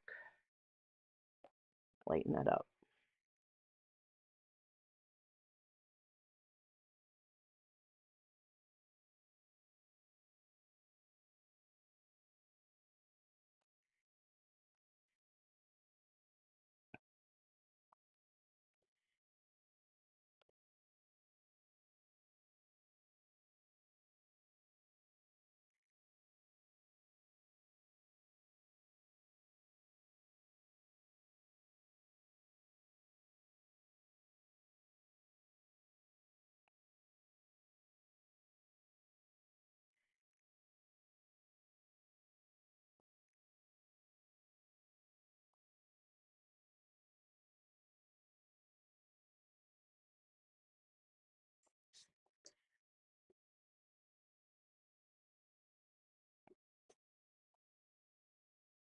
I do the same on the other side.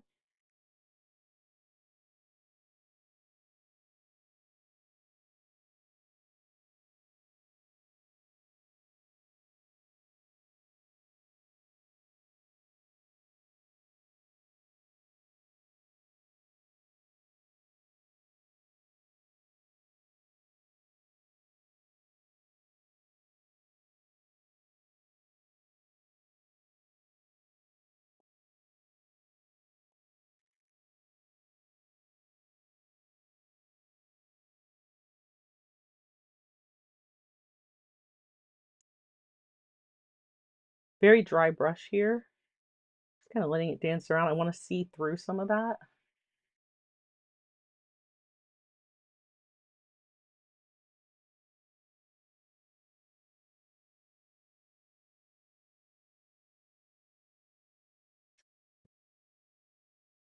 There we go.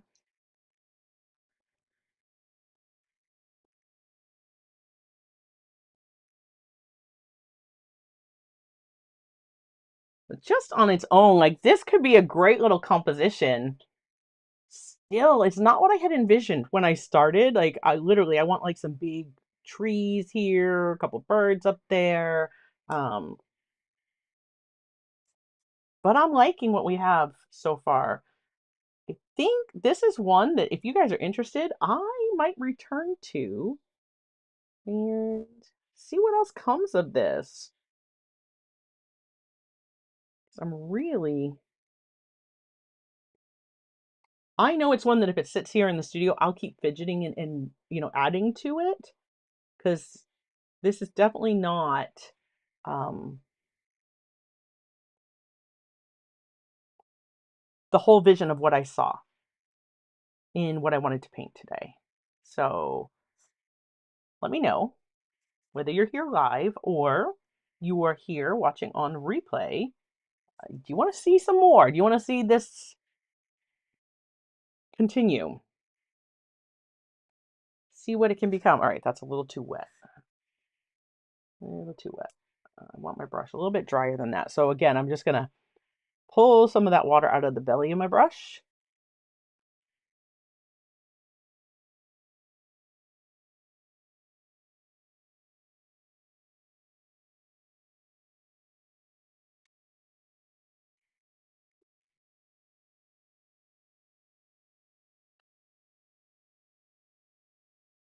I want that to lean a little bit more blue.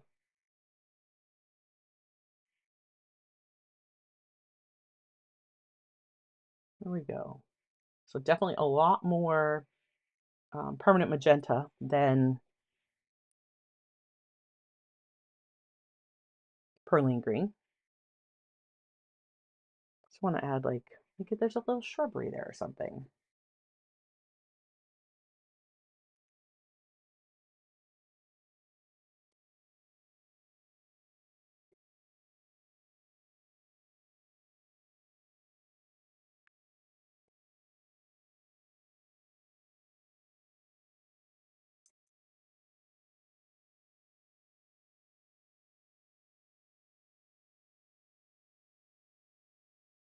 Hmm.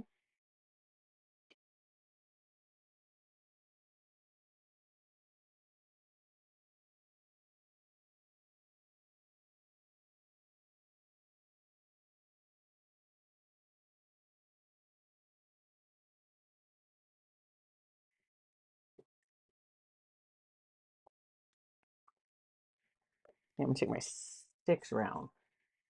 Just damp. Don't want a hard edge yet. I don't know that I ever want a hard edge at the bottom.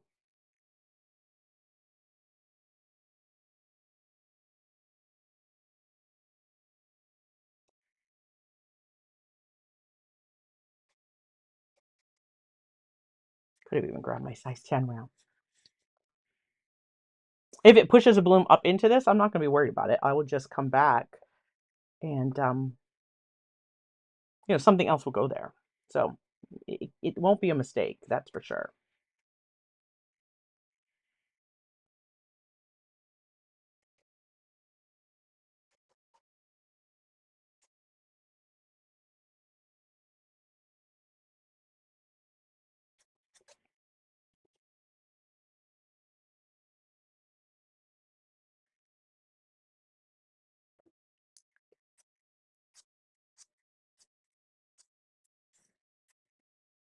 I'm really liking that so far. I'm going to let that dry now, and I'm going to set this aside. I definitely think, that, like, if we were to, crop that off, like, that could be in itself a lovely little landscape. I'm just seeing more. I want some really dark contrast up here so that there's a lot of light in my landscape. So I'm going to end up finishing more on this, but I want to show you we didn't mix. We didn't mix the color, and I want to be able to get to that. So I'm going to set this aside. And again, you let me know. Do you want to see me continue with this? I will work on it some more next week, and we'll see where we can go with this. And what I might do is scan this into the computer between now and then. And that way there, look at that. See, there she is. That way there, I'll always have this, a scanned copy at least. And then it doesn't matter. It's just a piece of paper. Just we can have fun and see where it goes. All right. There's our paper. Here's our swatch. And we need to look at, you have to excuse me for one moment because I need Daniel Smith Colors. So I'm going to put the lid on this.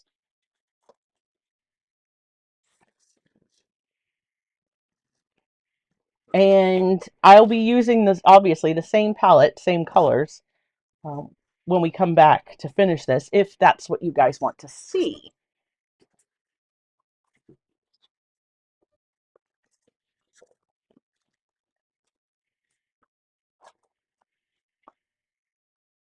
Oh yeah, the Shadow Violet. I think Shadow Violet is sitting right next to me. I'll double check. I need to grab. I don't know where I am going to find a spot. Sorry, that was probably very loud. I'm grabbing my other mixing palette and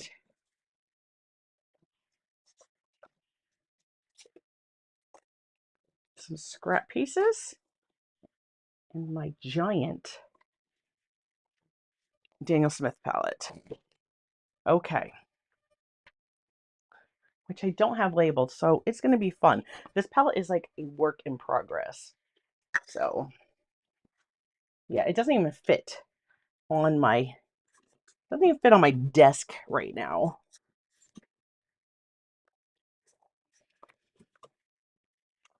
Oh, sneak peek at the big. Actually, this is Daniel Smith Encore. This palette is giant.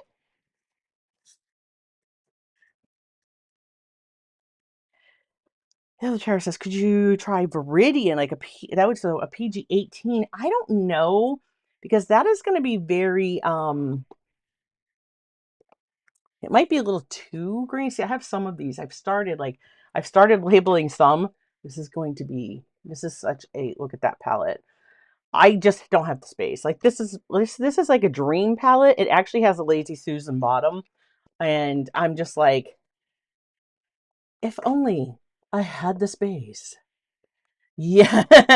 Hi, Pinky Hoot Art. Yeah, that is so many colors. We're not using all that stuff today. And the other reason that I've been hesitant with this is because that's a lot of colors. Nobody needs that many colors. You don't need that many colors, right? Of course, who doesn't want them all? I don't think there is an artist out there that if I said, "Hey, would you like this palette?" that they wouldn't say, "Yeah, absolutely, send that to me." Okay, so these are all labeled. It's just going to take me a moment. My blues and greens are in this area. One of these days, I'm going to have like just a um, palette cam. If I have this as my palette where you guys can see it and I can actually, yeah, it'll have to be like off on the side because I'd be mixing. Like, see how we have room? I don't even have room to like have my mixing space. I'm going to grab a tinier.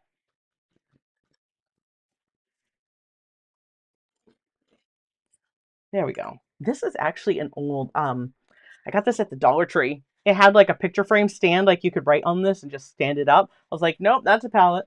I see everything as watercolor palettes. Okay, so I don't forget there, cadmium red fro kitten. Yeah, shadow violet. And this is, so it has an orange, a blue. Oh my gosh, I can't even read that. PG-18. Yeah, see, PG-18. So it has Viridian in it.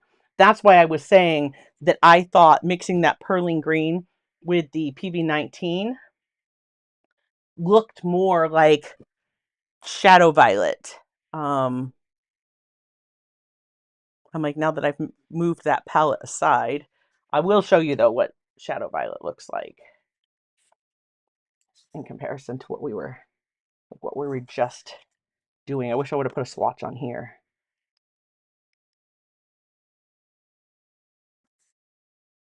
So yeah, see, that's shadow violet. So actually it's got more of that brown, or I see more of that brown orange undertone. So yeah, not quite. It's not quite what I was picturing in my mind when I did that PB19. Sorry, my chair's squeaky. I'm leaning off to the side and it's making it creak. I just want to grab some of the mix from the palette over here.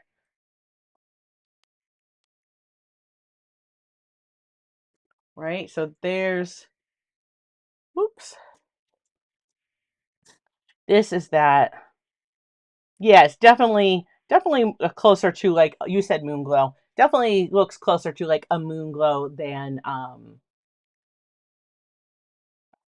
shadow violet for sure. Moon glow should be on here, right here. I'm like, what color isn't on this palette? Right? So that was strong, but yeah, it was definitely more like closer to moon glow. So you had it, you said it right, cadmium red pearl kitten first time. Okay. All right. Hey, Karen. Check out that fancy pants palette. Yeah. She's got a big old Lazy Susan that goes under her. Look at that. And yeah, those empty spots, trust me, they're not actually empty. There are colors. There are so many colors that can go in here, but the two outside rings, that's all Daniel Smith. And then this piece is actually core, and I can even take the core one out. So I could take the core one out. I have a smaller Lazy Susan. I can set that on, and that one would turn, which, I mean, that would be impressive just in itself. But when you put it in like Big Mama, it's like, oh my goodness. So yeah, that's quite the palette.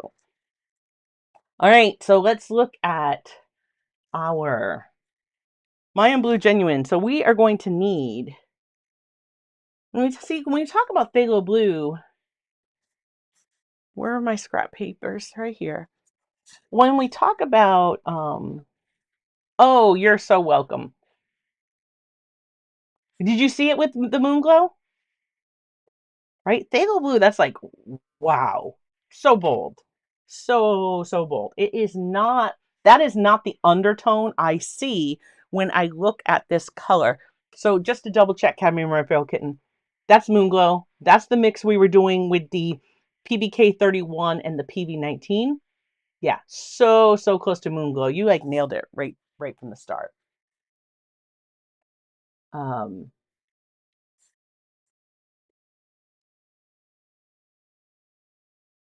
Oh my gosh, I'll have to look at that cautionary display. I see everything and like in relation to how it translates to watercolor. I'm like, that's a watercolor palette for sure. Okay, so when I try to find a mix, I look at the color that I'm mixing, whether it be a convenience mix or not. The other Tara says, too many for me. I'm overwhelmed by a 48 or 52 color tin. Yeah, that was the thing with this. Like, once I spent some time with this palette and saw them all out like this, I'm like, that could be really overwhelming. Like, you would have to pick your limited colors that you're going to work with and like just put a dot, right? So like here's a dot for the ones I'm working with today. So that you could easily come and go. I mean, I'm sure if I used this all the time as a studio palette, I would learn all these colors and where they are, and it would be magnificent. But anyhow, I digress. I'm not doing that yet. Um, so I take a color and I look, any convenience color. So whether it be like a sap green or a convenience color, a color that has multiple pigments mixed by the manufacturer for your convenience so that you don't have to mix them every time. And if I want to say, hey, can I mix that? So like with like a lot of the Schminke like super granulating colors, there's a lot of those that you can mix them yourself, but you have to know which versions of certain pigments you need to use. Like there's a plethora of PR 101s and PV19s and things like that. You have to know which hue, you know what I mean? Like where that pigment, the right hue for that pigment to put into the mix to get it right. So when I start off with these, um, I look at like, what am I seeing underneath? Like my first, what do I see? When I look at Mayan Blue Genuine, literally the first thing that came to mind, I am looking, ooh, you know what? I might work. The first thing that came to mind was like a Prussian blue. Let's look at this color. And it's hard because this scrap is not cotton paper. And I'm looking at it there on cotton paper, but I can look at it here on cellulose. These are the same paper. This one here, there it is. I had to make sure I was going back to the same one. This has a granulation, but to me, this is a warmer blue. So I don't know that would quite work. This is Soda Light Genuine. Definitely a gorgeous granulating blue, but still not going to quite give me what that gives me. Um, I'm looking. What is this one? I can't see. I haven't labeled it yet, and I can't see its color. Oh, what about this one? Let's see what this looks like. No, that doesn't have the strength. That's a lapis lazuli. It doesn't have the strength to be in that. A green tinged indigo. Yeah, that is a really great way to describe it. Yep, that is a really great way to describe it. But usually indigo is going to be mixed. Unless and again, I don't have it right now because I just took my My Mary Blue colors and the Steve Mitchell colors, the indigo, that one's NB1, which is supposed to be it's supposed to be stable in My Mary Blue's version. And that might be a color, but I don't have it upstairs. I'm sorry. I don't have that one upstairs right now. PB36, this was one that was mentioned, right? That's cerulean blue chromium. So look at how that's similar to when we look at this was, phthalo blue. So when we look at these, like they're similar, but this is going to have granulation in Soda Light Genuine. Like it is just, let me bring my hand in here. Good, folks. It is, look at that.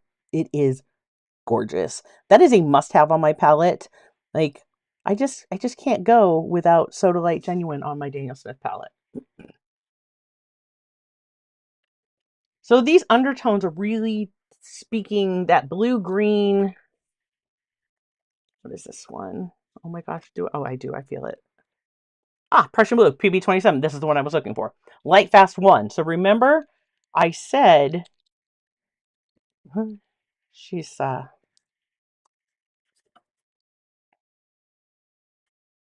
when we look at that, like there's Prussian Blue. It has the depth in the blue, but it's too, yeah, it's not quite there. So, but it is certainly a start. And let me just check one thing. I am looking at my Daniel Smith color chart, like the characteristics of the pigments. And for those of you who are sticking around for mixing, thank you for hanging out with me. And this Daniel Smith's PB27 is granulating. So it may be what gives us the granulation of the blue. Why don't we try a little bit of the Prussian Blue? All right, so this is the PB27. Look at that. Pretty. We need to neutralize that a bit. We also want it to be a little bit more leaning green. I didn't want to go with cobalt turquoise because the person who requested it was requesting like no cobalt. Karen says, I want to come check out all your colors. My inner want monster is coming to the surface. Yeah, for sure. All right, so this is Viridian. This is PG18, also granulating. Right? So can this bring in the green, that greenish value that we're seeing? I'm thinking so far. I'm liking what I'm seeing there in relation to, now mind you, this is not going to be exact first. It's still too bright, right?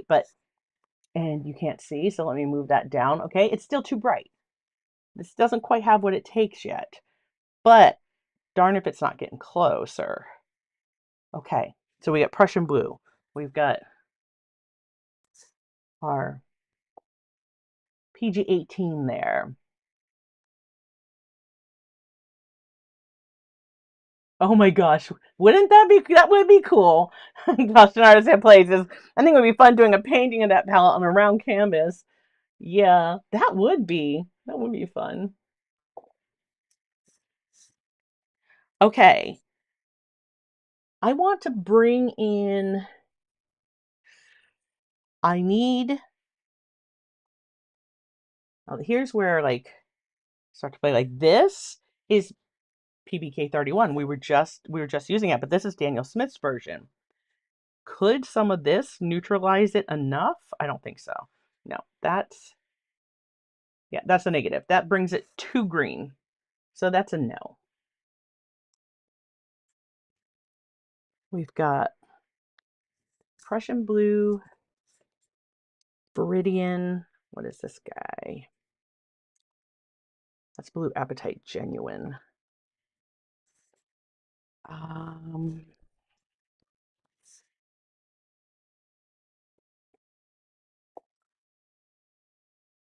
Lamp Black is PBK 6. I don't think that's not going to cut it.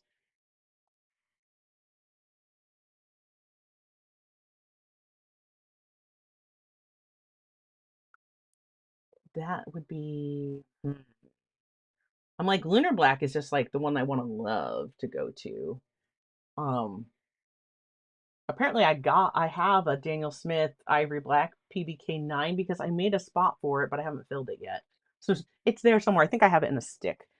This is PBK 11, but I think PBK 11 is going to mess with the granulation, but maybe if we don't bring in much of it, because we don't want that granulation to look black.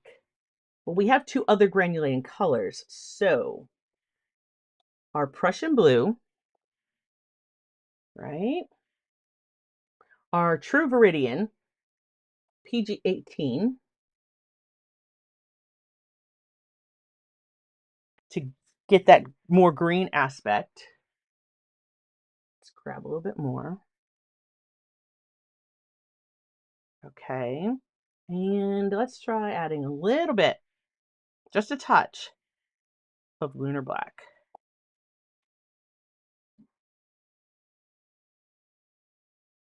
Oh, that's close. Darn, that's close. Hi, Rob.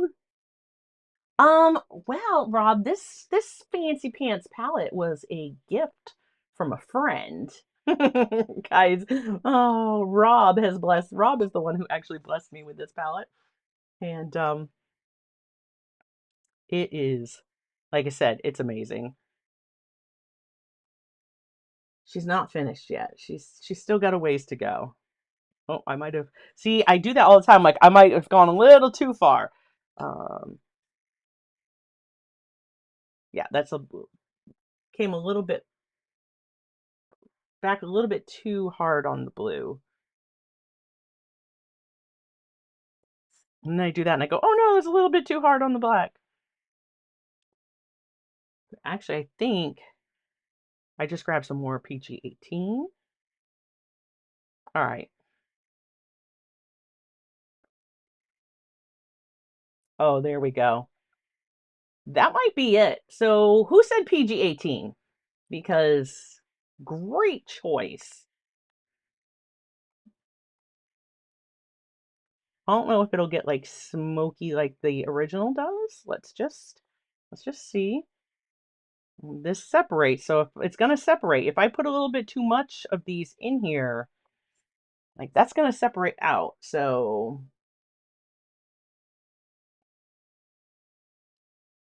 that's our blue.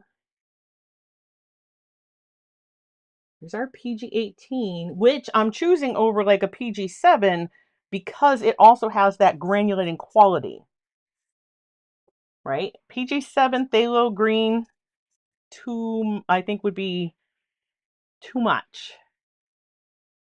Right? Let's look at that. See, I can see that PBK 11 and it quite just doesn't quite cut it, in my opinion. Like, it's so almost there, but it's not like completely there. And this is how I do. If you guys remember, like the Monday Mix series that I was doing, a lot of people enjoyed that. This is what I go through. Like, I will mix up so many things. I'm like, see, that's so close to being there. So close. I'm still not 100% convinced with the, I do like the Prussian blue. I think the Prussian blue has got it. I like the PG18, the Viridian in it. This just isn't quite dark enough on its own. What if, I don't think that's going to work.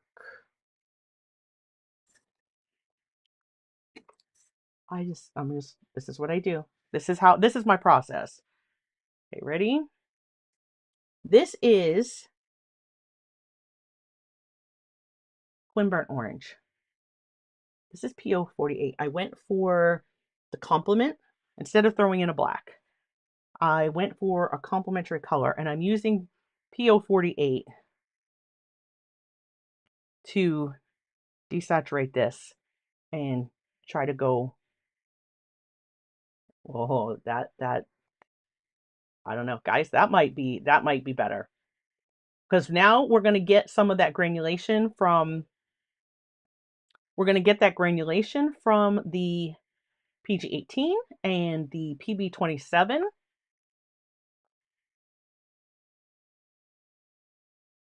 And we're darkening it up with our PO48, which again, I know PO48 is a pigment that is discontinued, but I'm gonna just put that right on there. But you know, someone who has collected a lifetime supply, because it's one of my favorite colors. Yeah, so see, PO48, PB27. The reason I would stay away from, so the other chair said PB60, but PB60 isn't as light fast. That would be like an indanthrone blue. And so the quest here was to help the person who shared this color with me, was to help her mix a more light fast version with colors that weren't going to be cobalts, or like no cadmiums, no cobalts, because like I said, I mentioned earlier, there's a sensitivity issue in the household, and so that's not, those are colors that she tries to steer clear of. That needs a little bit more blue.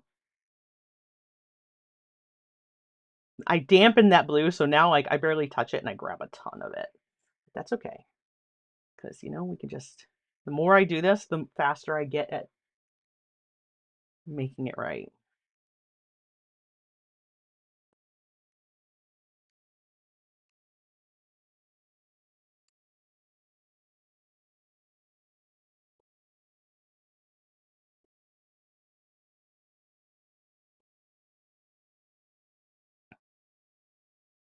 So if I'm interested in light fastness, the reason I went with the PB27, which is not necessarily so light fast in every brand, Daniel Smith does claim to be an excellent light fast rating.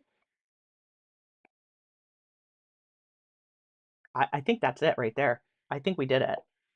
What do you guys think? We're going to swatch them. Let's swatch them side by side on here. Now that I have this mix, let's see how close they are side by side. PBK. Well, no, see, the reason I wouldn't go with the PB28 is because it's cobalt. So again, trying to stay away from cobalts and cadmiums. I can mix that separately if you would like to see it. I just want to try to do one that would meet the criteria that she was looking for. She being the person who sent me Wildflower. You guys have seen her in chat. She's usually here every week.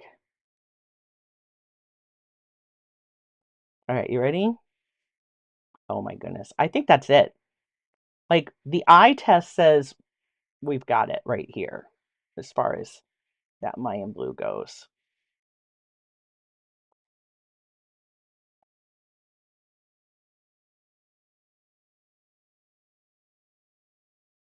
Now, the Mayan Blue is still, Mayan Blue Genuine. The other thing is you can only get Mayan Blue Genuine in a 5 ml tube from Daniel Smith. It doesn't come in the 15 ml tubes. So you're only getting the little itty bitty one of that. If you want to mix something that looks similar, it's really hard because Mayan Blue picks up so different on camera. I will have to see if I can get, for those of you that are on Discord, I'll see if I can get a picture of these with my phone and share that, because if it would pick it up right, I don't even know if it'll pick it up any better than the video is.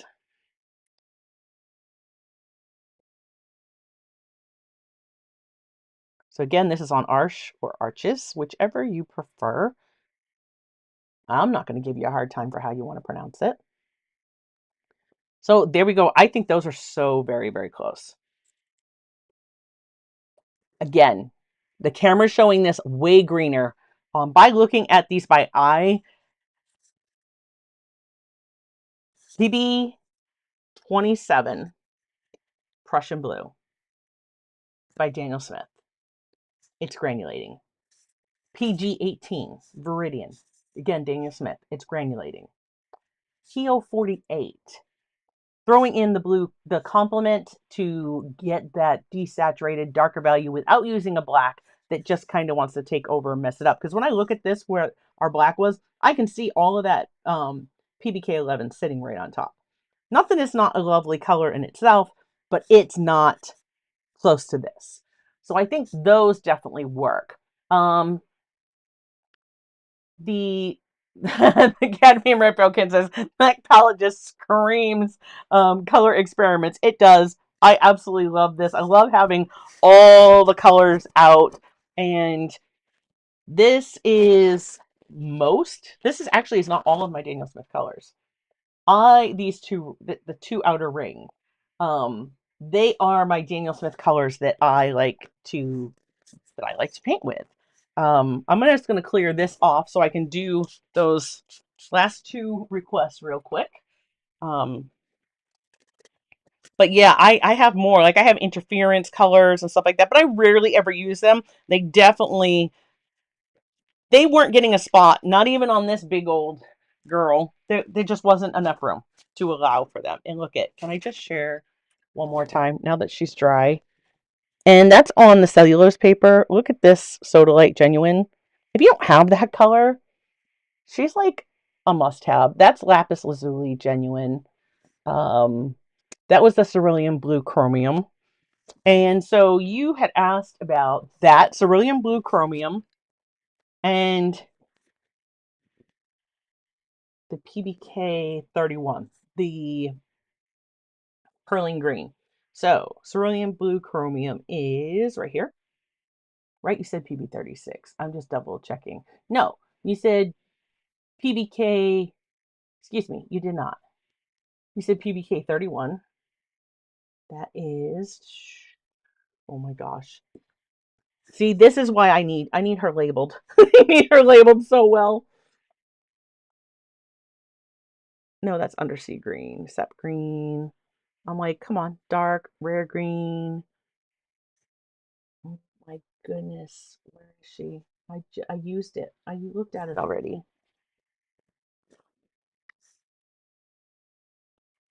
I think it's this one. No, telling a lie.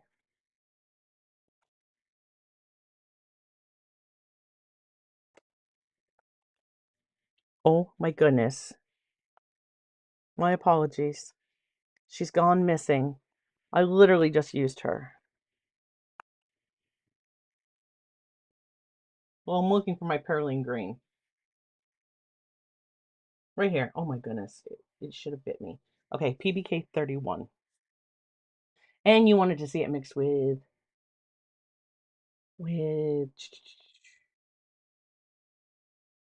PB 28 and with ultramarine blue. There we go. Okay, we can do those two real quick. Also, let me know. I will show you again the painting one last time before we depart. And you have to let me know Do you want to see me continue it on camera, or you just want to see it after I'm done messing with it? In which case I'll just post pictures. Ultramarine. I gotta kind of swing her around so I can see. I'm like looking in the sides here because I can see what they're labeled because I don't have all of it labeled yet. Yeah, this is, I know it is because it's so worn down. So here is ultramarine blue. So your ultramarine blue and perlene green. Oh my gosh, look at this. Is definitely, this one's more blue leaning. Okay. Let's get some more perlene green in there.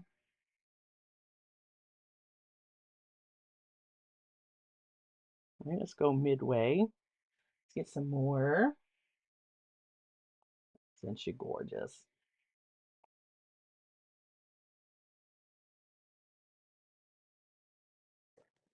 Right there. And you said PB28. Oh, let me see if I have PB28 because that's going to be. Aha, look at that. I picked it up right there. PB28, cobalt blue.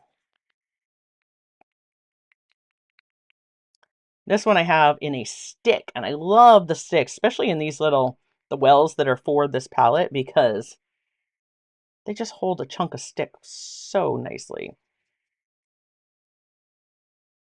Look at that.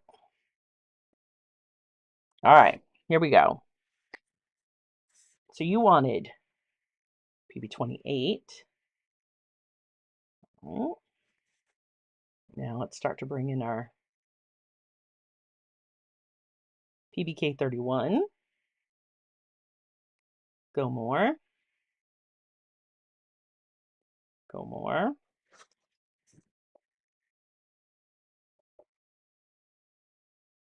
Those are gorgeous. No matter which one you decide, those are pretty.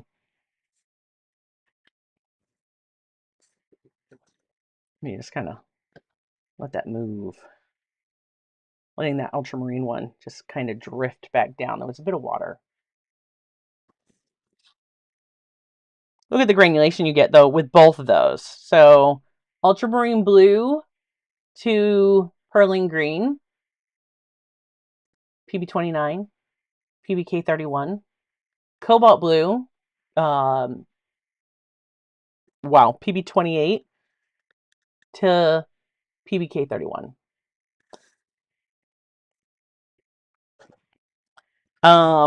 Yeah. Other Tara says, sigh, I still want perlene green. I mean, look at, ready? So here's Daniel Smith's perlene green.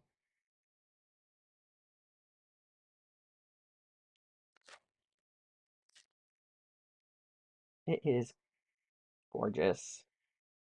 So what is your favorite brand perlene green?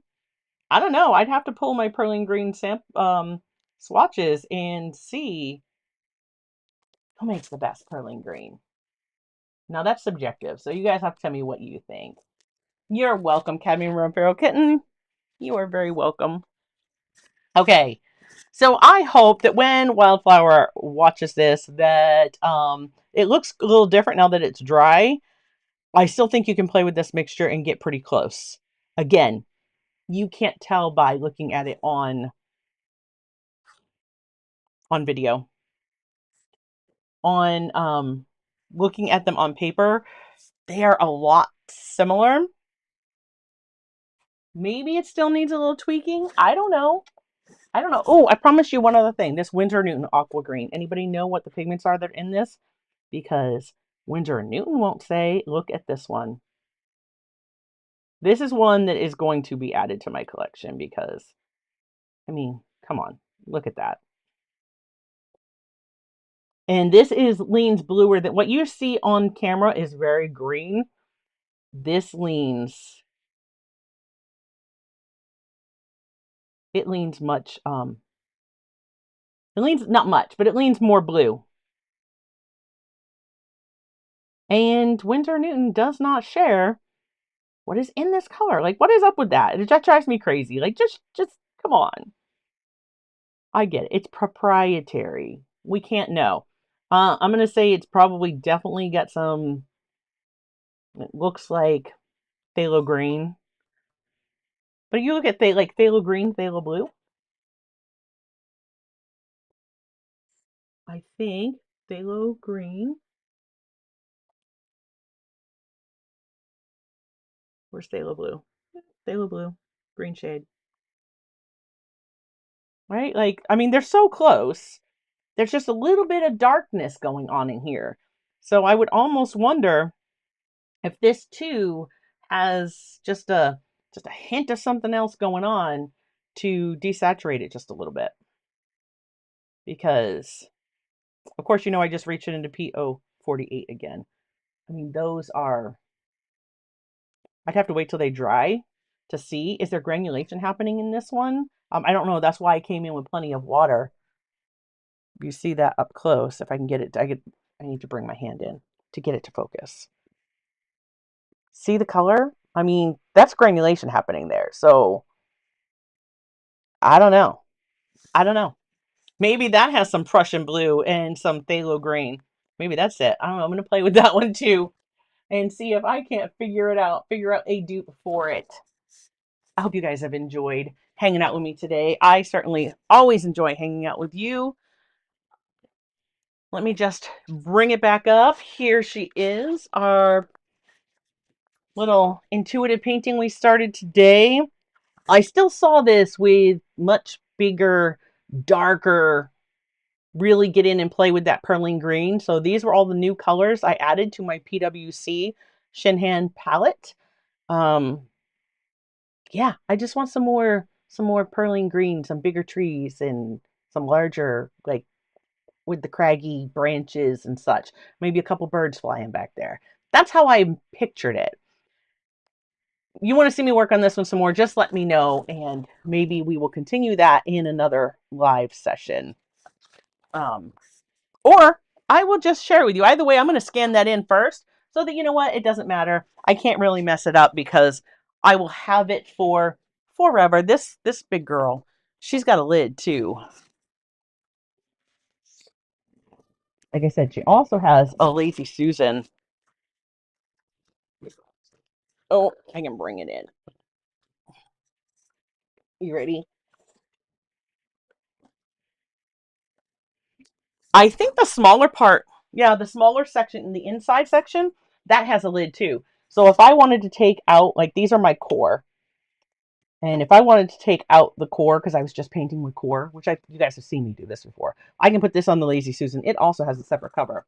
There's like a mixing one you can put in here just to mix in. If I just kept Daniel Smith, I could just pop the mixing tray in the center and mix in that. But come on, right? Isn't she? She's just gorgeous. And if I line my colors up, then I'll show you. Let me set it in here. Hold on. There she goes. Look at that. So I can line my core palette up so that my yellows, right? And now I kind of work. My greens, my yellows, they're all the same. It's a great big color wheel. Oh my gosh, the other terror. I would have to count it again. I want to say it's like over 150. There's like over 150 there. Of course, I had to add more to the center because this wasn't enough. I had um, some extra core colors that I was like, I've got to get these in here too. I just have to figure out how I'm going to do those a little bit better. If I only had the 3, I would just put the color in there. But of course I have 4, so I digress. One has to go, or I just have to figure it the heck out. But yeah, that's why she's still a work in progress. I had started labeling it and using like masking tape, but it keeps wanting to peel off this because this is plastic, which I wasn't too concerned about with it being plastic because I wouldn't be mixing on here. I'd be mixing on ceramic, which means I have to have the room for this. Oh, and when I say like over 150, that's with both sections. That's this part and this part. But see, like these are the pans that actually would go in it. And you know, I just like mark them, and you can like pick those up and you could move them around, but I need to have it labeled. Like I need to know I need to look and know what's there and not have to have this like giant color wheel swatch. Although, like Shanna said, this would be fun to paint. I would just have to draw that out and paint it like a big old swatch sheet that I hang on my wall so that I can look up and know what color is next to what. Um, but yeah, that's why you guys haven't seen this in action yet. I've had this for some time. And this is why you're not seeing me paint with my Daniel Smith paints as much anymore right now either, because they're all in here. And that in itself is frustrating me because, you know, I love my Daniel Smith paints. And I set like my half pans in here just to get the feel of the layout because, you know, it never fails. You lay out a palette, you use the colors, and then you go, oh, no, that shouldn't go there. It should go here. And this color should go down there. Or, you know what I mean? Or you're like, I just don't like that color at all. Let's get rid of it and put something else in. I wanted to know this is how I wanted my colors before I fully committed to putting like all the colors in the pans that came in it. So yeah, but I love that I'll be able to get like a big old brush in these pans versus these itty bitty little tiny half pans. Um, so yeah, huge thank you to Rob, because without him, this little project would not even be, this wouldn't even be an undertaking that I was dealing with. But see, like I've got nickel azo yellow, and that's nickel azo yellow. So there's some duplication by having the core in the center, but sometimes you just want core paints because you want all the features of that aquazol and you want them to take off and go. So yeah, I'm not disappointed that I have the core and the Daniel Smith in one. Um, those are my two favorite paints to paint with. So for now, she's a work in progress. As soon as I can overhaul the studio here and have room for her to be out, I plan on having a separate palette cam that would just be like a little, you know, in the corner that you could see this and see all the pretty colors. And I don't know, if people are interested in that project as it progresses, you let me know and I will keep you all up to date. But yeah, that's the big girl. She is definitely, I want to be painting with it. I want to be using those colors, but at the same time, I can say that it's making me use a lot of my other art supplies because my two favorites are kind of out. Oh, that just wants to, I need to put something here so she will focus. Um, because my favorites are like out of commission right now. So it kind of pushes me to use my other supplies, and that I am loving. So there is today's, that's as far as we've gotten. Like I said, that could easily be done and just call her finished, right? That's what, 9. Yeah, see, that's like 7, 6 by 7. I don't know. She could easily be done, or we could carry it on and keep bringing forward and finish painting my vision. I'm going to definitely finish painting my vision, but do you want to see it? Yeah. So yeah, Cadmium Raphael Ken says, not sometimes, always want core paints. I love core paints too. They are amazing. Like the color, the vibrancy, they are just absolutely amazing. Yeah, I also love core. And having core and Daniel Smith right there together where I can just grab my favorite in whichever brand. But eventually that's like, if that was a real working studio palette, it wouldn't matter the brand. You would have my favorite version of that pigment, whether it be my Mary Blue or Daniel Smith or Core or whatever. You know what I mean? Like those would be like my favorite versions of all of those pigments. So, or like my favorite version of Sap Green, or you know what I mean? Like if that was a true working studio palette, it would be all my favorite versions of those pigments regardless of brand. Do you agree? Do you guys disagree? Let me know. But that's my thought. Like with a working studio palette, those should be your favorites, like your favorites of whatever you're using. Um, yeah, the other terror, I hear you there. I wish that too. But although, like, so core costs like similar to Daniel Smith, but you're talking an 11 ml tube versus a 15 ml tube, and those costs are similar. So you're still getting more from Daniel Smith. And if you can get the Daniel Smith one in stick version, then you're getting an even better deal. So I don't know. I digress. Um, yeah, I haven't even looked into Da Vinci because that's also something. You guys let me know. Do you want to see?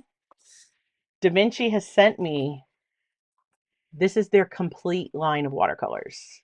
So this is every color that's in their range.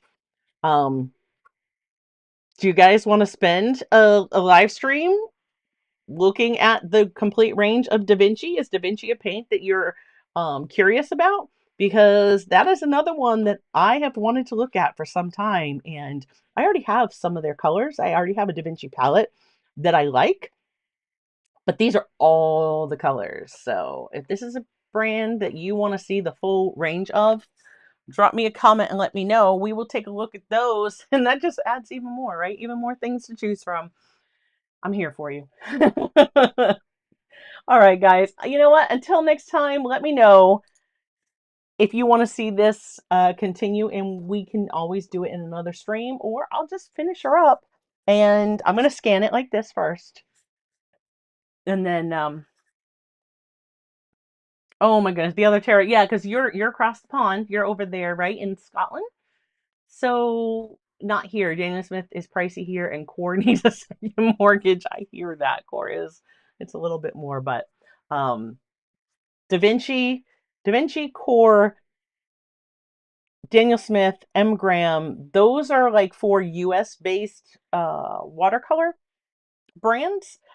So I know that no matter what happens in the world, there are local options that I absolutely love. But I love exploring all the options. You guys know that. And today we were looking at paints from Korea with the Shinhan PWC professional watercolors.